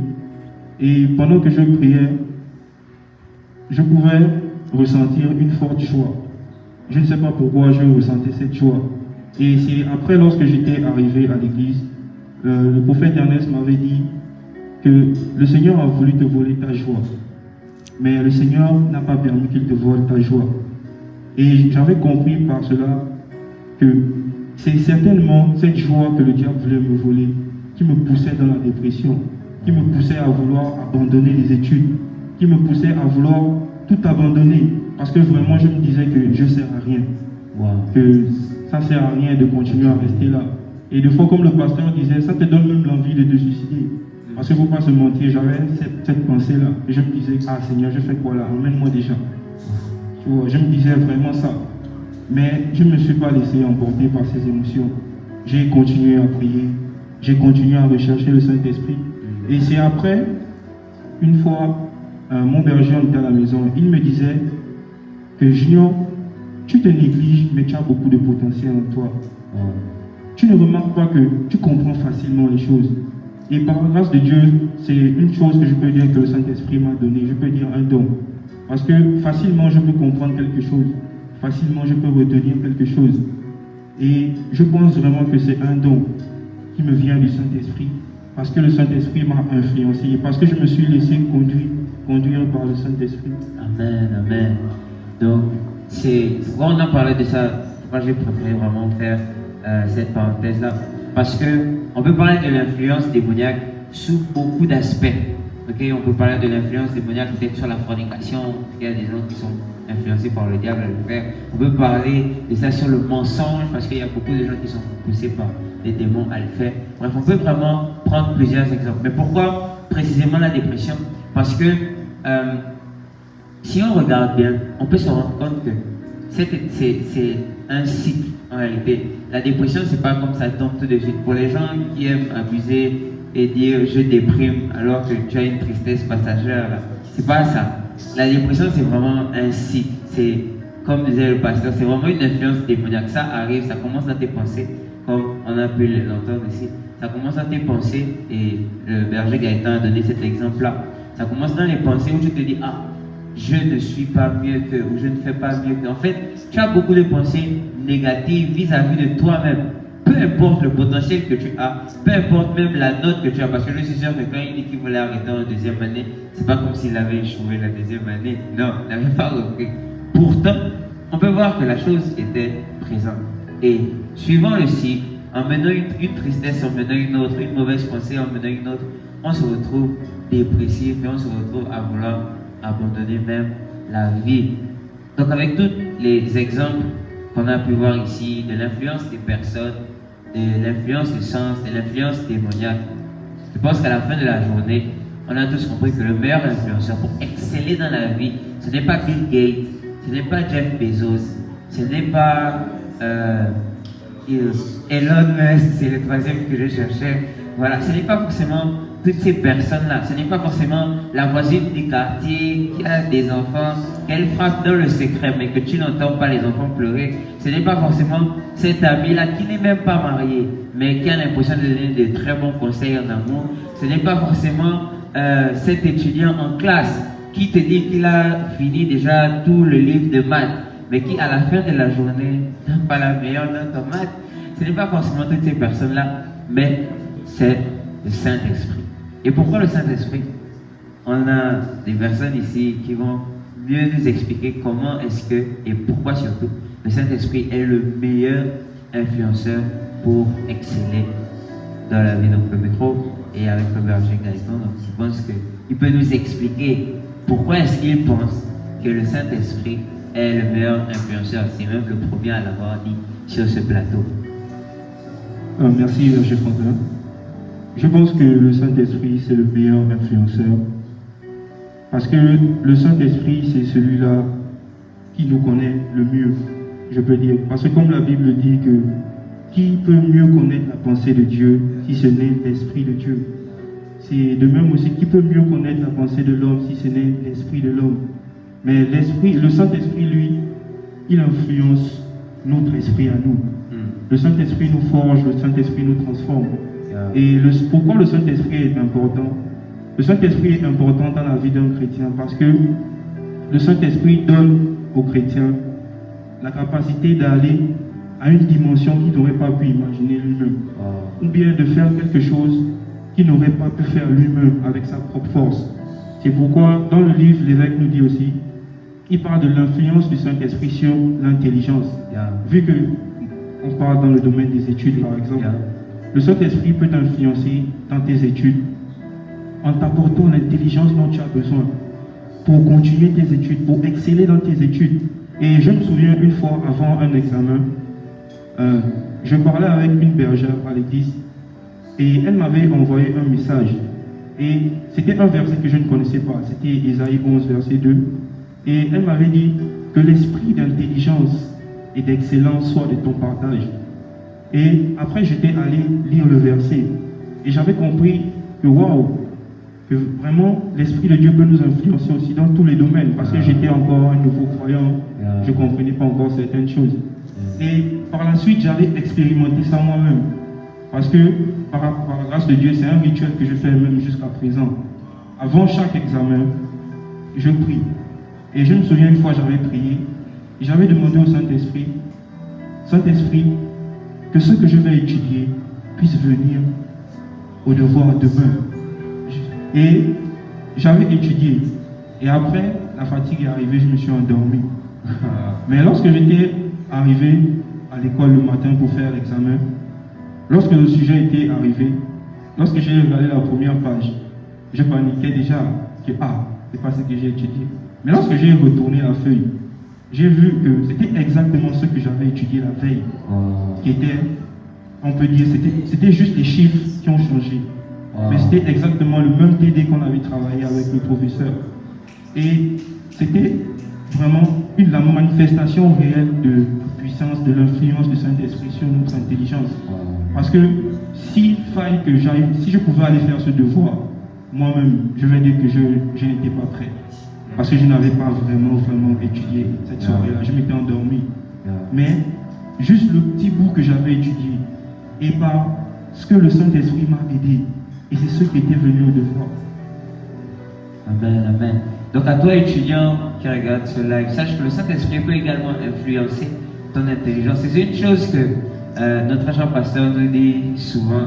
Parfois ça a l'air drôle quand il dit ça, que le Saint-Esprit peut vraiment vous aider dans les études, au point où même on avait dédié un culte juste à prier pour nos études. Parfois, quand on dit ça, ça a l'air, quelqu'un dira que c'est enlever sa conscience. Quelqu'un pensera que c'est enlever sa raison que de juste dire au Saint-Esprit influence mon intelligence. Quelqu'un qui agit de façon rationnelle va dire non, pour réussir, tu dois forcément réviser, faire ci, faire ça. Mais le Saint-Esprit a la capacité d'élever quelqu'un qui ne sait pas lire et l'emmener à un niveau qu'il ne pensait pas. Dans la Bible, par exemple, on a l'exemple des apôtres qui étaient des personnes, on ne les écoutait pas avant. Pierre, c'était un pêcheur, donc au pire, s'il avait pêché 10 poissons, là, on allait le regarder. Mais dès l'instant où il avait marché avec Jésus-Christ, les gens les avaient entendus et avaient vu quelque chose en eux, avaient vu une certaine façon de parler en eux. Et il y a cet exemple-là que j'aime beaucoup donner parce que ça me choque encore jusqu'aujourd'hui. Il y a cet homme-là que vous pouvez retrouver sur les réseaux sociaux, l'archibishop Duncan Williams, parce qu'il raconte son histoire. Il dit qu'il n'a pas vraiment fait les études, que lui, l'anglais, il a vraiment appris l'anglais grâce à la Bible. Donc on peut voir que le Saint-Esprit a influencé son intelligence au point où il peut se placer devant des milliers de personnes, prêcher, prier, parce que l'homme là, même quand tu regardes juste la vidéo, tu as même peur. Ouais, il peut faire ces choses-là, alors qu'avant, c'est quelqu'un, si tu sais ce qu'il dit, qui n'avait pas la capacité de se mettre devant des gens et d'aligner des phrases, d'aligner ne fût-ce que quelques phrases. Mais on peut voir aujourd'hui que cette personne-là est je vais dire un influenceur chrétien. Parce que beaucoup de personnes aujourd'hui sont sauvées grâce à lui. Beaucoup de personnes sont sauvées grâce à l'anglais qu'il a appris simplement par la Bible et je crois par l'influence du Saint-Esprit. Donc, à toi qui as des difficultés à l'école, le Saint-Esprit est une personne qui veut t'influencer, qui veut t'aider.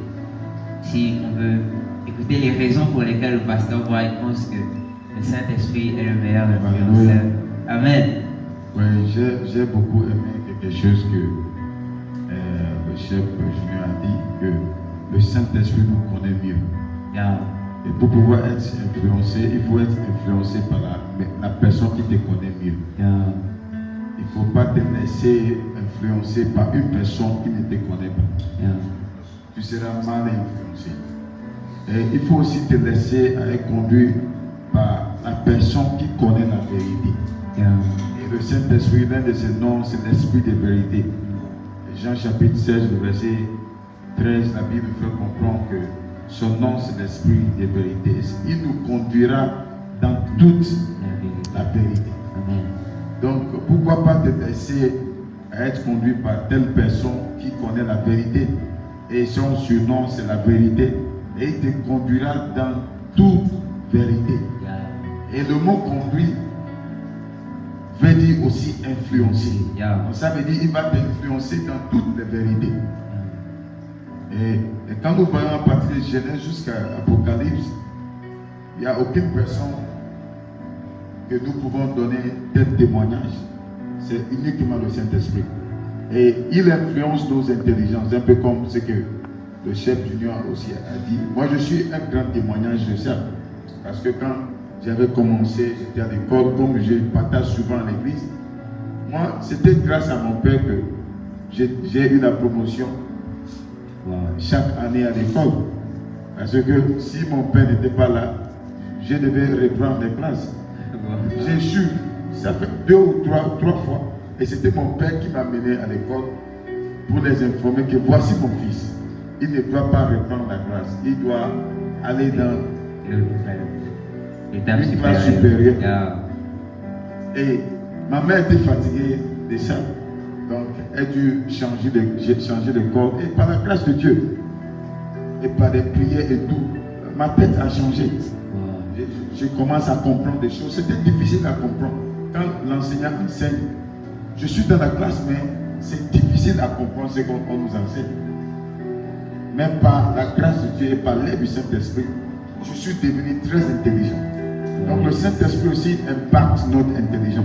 Un peu comme il avait cité Isaïe chapitre 11, verset 2. Nous allons voir le Saint-Esprit de Dieu. Donc nous pouvons aussi comprendre par là que le Saint-Esprit arrive à influencer chaque domaine de notre vie. L'esprit d'intelligence, l'esprit de force. Donc il influence aussi ta force quand tu es faible. L'esprit est là pour t'influencer. Il est là pour t'équiper. Il te renforce. L'esprit de conseil. L'esprit de la crainte de Dieu. Oh yes. Donc, si nous cherchons le meilleur influenceur, ça ne doit pas être un être vivant. Ce n'est pas possible que la meilleure personne qui peut nous influencer soit un être vivant comme nous. Oh yes. La personne doit être la personne qui te connaît mieux. Un peu comme le chef vient de dire. La personne qui te connaît mieux reste toujours le Saint-Esprit. Donc, ton pasteur ne te connaît pas plus que le Saint-Esprit. Ton mari, ta femme, même tes parents ne te connaissent pas plus que le Saint-Esprit. Et la meilleure personne qui peut changer ton caractère. C'est pourquoi vous voyez, aujourd'hui, l'homme n'arrive pas à changer l'homme. On ne peut pas changer l'homme. Oh yes. Peu importe ce que tu fais, tu ne peux pas changer ton frère ou ta soeur. Jamais. Tu soumets cette personne au meilleur influenceur. Et tu vois que, au fur et à mesure, tu vois que le Saint-Esprit influence la vie de cette personne. Et c'est pourquoi beaucoup de chrétiens aujourd'hui, nos vies sont changées parce que nous avons donné nos vies à Christ. Et Christ a fait disposer son esprit qui est l'esprit de vérité. Et vous voyez que son esprit nous change au fur et à mesure dans notre marche avec le Seigneur. Donc le monde peut être changé pour le bon grâce au Saint-Esprit. Et c'est pourquoi on l'appelle aussi maître de la moisson. Oh yes. Alléluia. Amen. Merci beaucoup. Wow, wow. C'est puissant. Merci, pasteur. Donc, on va passer la parole au couple. Ils vont nous expliquer pourquoi, selon eux, le Saint-Esprit est le meilleur influenceur. J'espère que tu prends note. J'espère que tu écoutes bien tout ce qui est en train d'être dit parce que moi, je suis béni. Donc, j'espère que tu es aussi béni chez toi. Le Saint-Esprit, c'est le meilleur influenceur. Il nous connaît assez bien. Il connaît la vérité. Le Saint-Esprit nous aide à mettre notre conjoint avant nous. Parce que dans les faits naturels, on a cette capacité de dire nous d'abord. Avant tout le monde, avant qui que ce soit, c'est nous d'abord. Mais le Saint-Esprit nous aide à aimer, nous apprend à aimer, comme Jésus-Christ lui-même nous a aimés. C'est parfait, c'est parfait. Donc, le Saint-Esprit aussi nous aide à encadrer nos pensées, à encadrer nos soucis. Parfois, nous avons des soucis, mais le Saint-Esprit nous aide à être patients, à comprendre, nous aide même à avoir des solutions. Parfois, on peut avoir des sujets de prière. Le Saint-Esprit nous aide à rester posé, à rester patient, à attendre le meilleur moment, le temps de Dieu. Parce que sans le Saint-Esprit, on ne peut pas avoir le temps de Dieu, on ne peut pas attendre le temps de Dieu. On ne serait pas du tout patient. Et quand on n'est pas patient, on prend des décisions pas du tout nécessaires, des décisions qui ne nous aident pas du tout. Donc vraiment, c'est un esprit très important qu'on doit prendre sérieux et aussi apprendre à lui connaître. Parce que si on ne lui connaît pas, on ne saura même pas ce qu'il peut faire. On ne saurait pas comment le parler, on ne saurait pas comment l'écouter. Alors il faut essayer de lui connaître. Alors, amen. Amen. Oh yes. C'est parfait. Tu as tout dit. Alléluia. Amen. Je vais juste ajouter quelques petits trucs. Déjà, on a parlé de l'influence de l'aide du Saint-Esprit dans le mariage. Il est l'ultime. Déjà, si je ne peux pas, en tant qu'homme, me soumettre au Saint-Esprit, je ne pourrais pas comprendre la responsabilité que Dieu donne à mon épouse. Wow. Pour dire, soumets-toi à ton mari comme Christ le fait pour l'Église.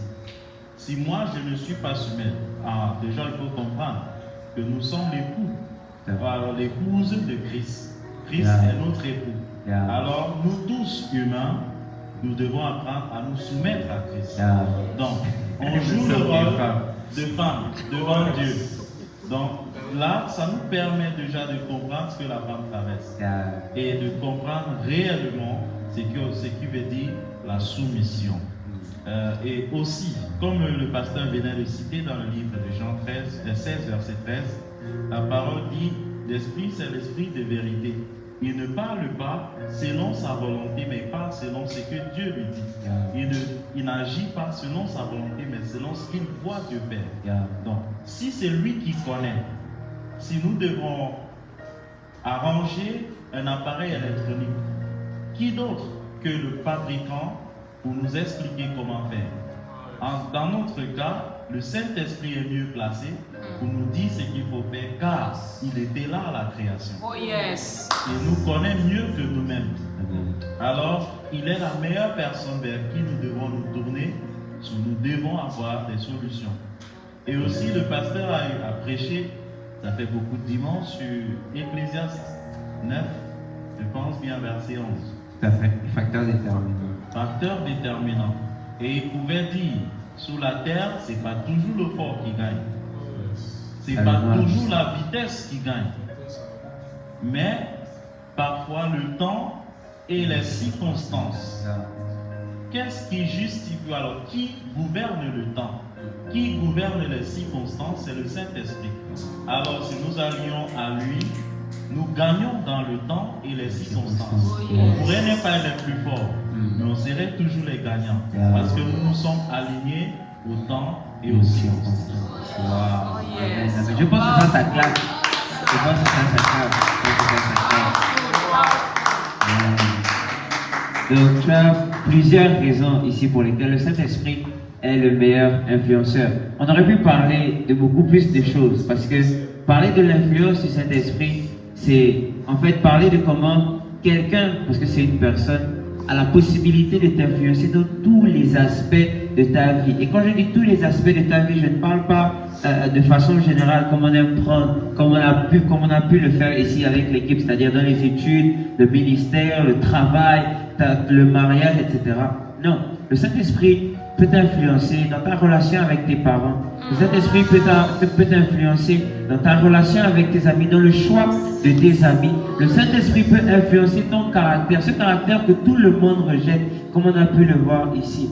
Mais seulement, et j'ai beaucoup aimé ça, le Saint-Esprit a besoin que tu le connaisses. Et c'est pour ça qu'on a préparé tout ce programme. Pour te montrer que cette personne-là, que parfois on met de côté sur un certain plan, veut également nous influencer. Parce que le but du programme, c'est pas juste de dire c'est le meilleur influenceur. Parce que certainement, alors que tu regardes ce programme, tu sais que le Saint-Esprit veut t'influencer. Mais il y a un aspect en particulier que le Saint-Esprit doit influencer. Peut-être ce sont tes études, peut-être c'est ton envie d'entrer dans le ministère, peut-être ce sont les voix que tu écoutes pour entrer dans une relation, les voix que tu écoutes pour atteindre certaines choses. Peut-être c'est juste pour que tu te concentres sur cette personne qui est là, qui a toujours été là, qui était là même avant toi et qui veut t'aider, qui veut t'emmener à exceller. C'est la meilleure influence qui existe. Et c'est une influence qui est là pour toi, qui veut t'aider, qui veut te changer. C'est un influenceur qui n'a pas besoin d'Instagram pour te parler. C'est un influenceur qui n'a pas besoin de Facebook pour te parler. C'est un influenceur qui est juste près de toi, qui a juste besoin, comme on a pu l'entendre ici, que tu parles un peu, que tu dises j'ai ce problème en particulier, j'ai cette chose qui m'embête. Le pasteur a parlé de son impatience, le berger Gaëtan a parlé d'un moment même où il était dépressif. Le couple ici nous a montré comment des voix autour ont même pu faire en sorte qu'il ne soit pas deux ici présents. Et on a pu voir comment juste le fait de dire Saint-Esprit, voici la chose.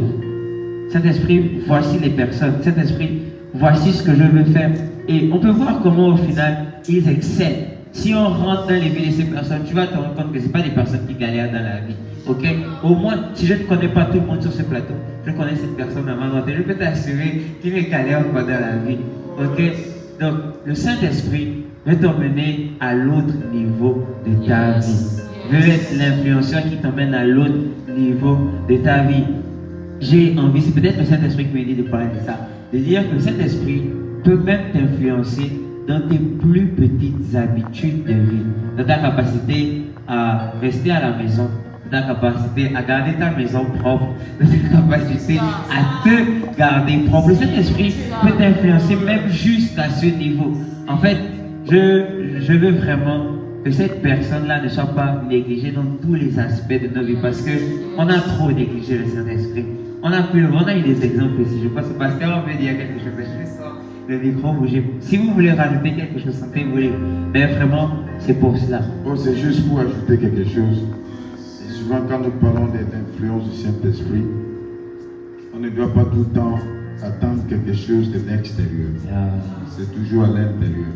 C'est pourquoi la Bible nous fait comprendre, je pense, Jean 14, 17, qu'il habite en nous. Donc l'influence vient de l'intérieur, pas forcément de l'extérieur.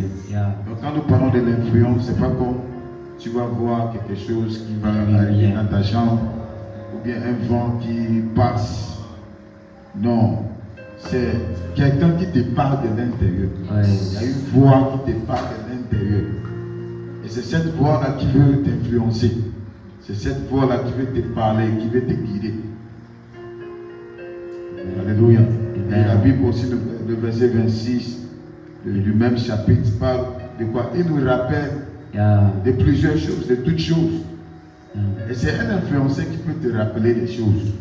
Il t'influence des choses que tu as oubliées. Donc je veux vraiment que nous puissions nous soumettre à lui. L'Église a besoin du Saint-Esprit. Vraiment, l'Église a vraiment besoin du Saint-Esprit. Et comme tu le dis ici, nous arrivons à connaître le Saint-Esprit. Quand il nous parle, nous pouvons distinguer sa voix. Nous pouvons voir que oui, ça c'est le Saint-Esprit. Mais si tu ne connais pas la personne, supposons que je ne te connais pas, et tu m'appelles au téléphone, je suis obligé de demander qui parle. Mais si je te connais, je dis à Franklin. Parce qu'il y a des moments où j'appelle certaines brebis et je change ma voix. Et elles arrivent toujours à voir au pasteur, arrête ce que tu as dit de faire. C'est parce que la personne te connaît. Peu importe la façon dont tu changes la voix ou quoi, la personne sait que c'est toi qui parles. Donc il est vraiment nécessaire que nous puissions développer cette relation avec lui. Et quand il nous parle de l'intérieur, nous savons que c'est lui qui parle. Amen, amen. Donc sois encouragé à être influencé par le Saint-Esprit. C'est sûr, tu ne vas pas arrêter d'écouter les personnes extérieures. Parce que les personnes extérieures également peuvent être envoyées par le Saint-Esprit pour te parler. C'est sûr, tu ne vas pas arrêter de suivre Elon Musk, Jeff Bezos, etc. pour apprendre comment devenir riche. C'est sûr que tu ne vas pas arrêter d'écouter le professeur et tes amis. C'est sûr que tu ne vas pas arrêter de le faire. Mais au-delà de toutes ces personnes, le Saint-Esprit doit avoir cette place principale, cette voix principale que tu écoutes constamment. Et à quelqu'un qui ne saurait peut-être pas comment reconnaître le Saint-Esprit, qui ne saurait peut-être pas qui est le Saint-Esprit, je vais simplement t'inviter, là alors que nous arrivons à la fin de cela, je veux simplement t'inviter, à toi qui ne le connais pas, à toi qui n'as peut-être même jamais accepté le Seigneur Jésus dans ta vie. Parce que le Seigneur Jésus, Jésus a dit, il est le chemin, la vérité et la vie. Et une chose dont j'ai eu conscience en devenant chrétien, c'est que lorsqu'il a dit le chemin, c'est pas juste le chemin vers le royaume des cieux, non. Il est également le chemin vers le Saint-Esprit dont nous parlons ce soir. Donc peut-être que tu passes par là, peut-être que tu passais par là. Tu es tombé sur ce live par hasard. Je veux t'emmener à rencontrer le Saint-Esprit. Je veux simplement t'emmener à faire cette petite prière avec nous ici.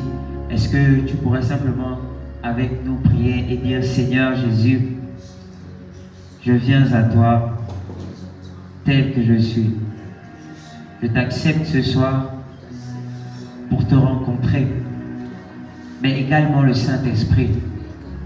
S'il te plaît, Seigneur, écris mon nom dans le livre de vie et par le Saint-Esprit, influence ma vie. Merci, Seigneur, pour tout ce que tu vas faire maintenant avec moi. C'est dans le nom de Jésus que nous avons prié. Amen. Alors que tu viens de faire ce pas, il y a plusieurs pas à faire, c'est sûr. Mais il y a un livre qui est donné, il y a la Bible qui est préparée. La Bible a été, je crois que quand Dieu façonnait la Bible, il a tout fait pour que lorsque tu lis ça, tu finisses par être influencé. Parce que je ne connais pas quelqu'un qui a lu la Bible de façon à accepter et recevoir ce que la Bible dit et qui n'a pas été transformé, qui n'a pas été changé.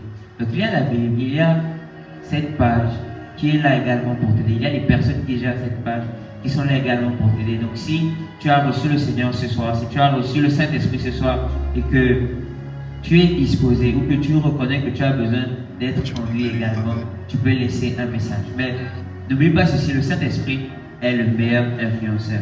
Et le fait de lire sa Bible, d'aller à l'église, de prier constamment, donne plus d'influence à cette personne. Sois conduit, sois béni, sois rempli du Saint-Esprit. Amen. Je pense que avant que lorsqu'on aille, on peut acclamer pour le Saint-Esprit.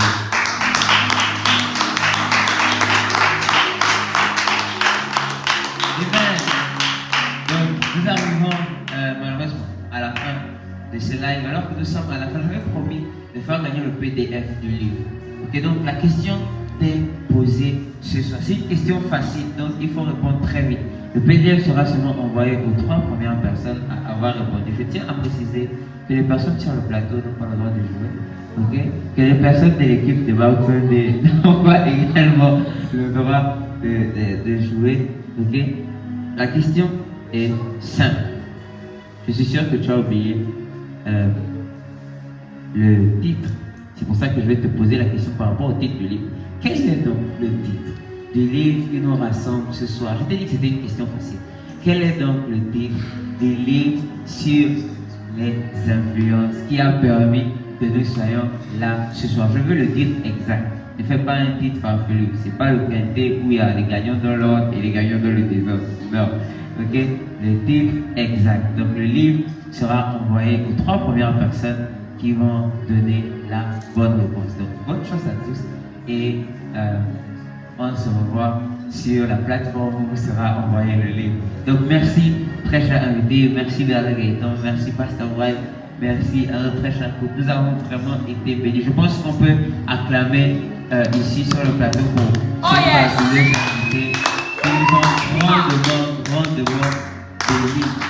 Il y a la sagesse qui a été dégagée ici, il y a la sagesse qui a été dégagée ici. Ce live est à revoir, à réécouter encore et encore.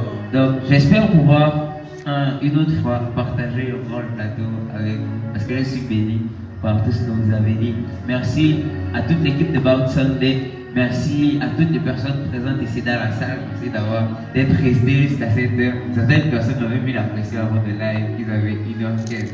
Mais elles sont encore là. Donc merci d'être restés. Okay. Et merci surtout à vous d'avoir regardé le live, d'avoir partagé et d'avoir mentionné vos amis. Donc c'était About Sunday spécial qui est un influenceur. Nous nous retrouverons lundi prochain pour un nouvel épisode avec un invité ou des invités ou pas. Mais d'ici là, que Dieu nous garde et que Dieu nous protège. Bonne soirée à tous.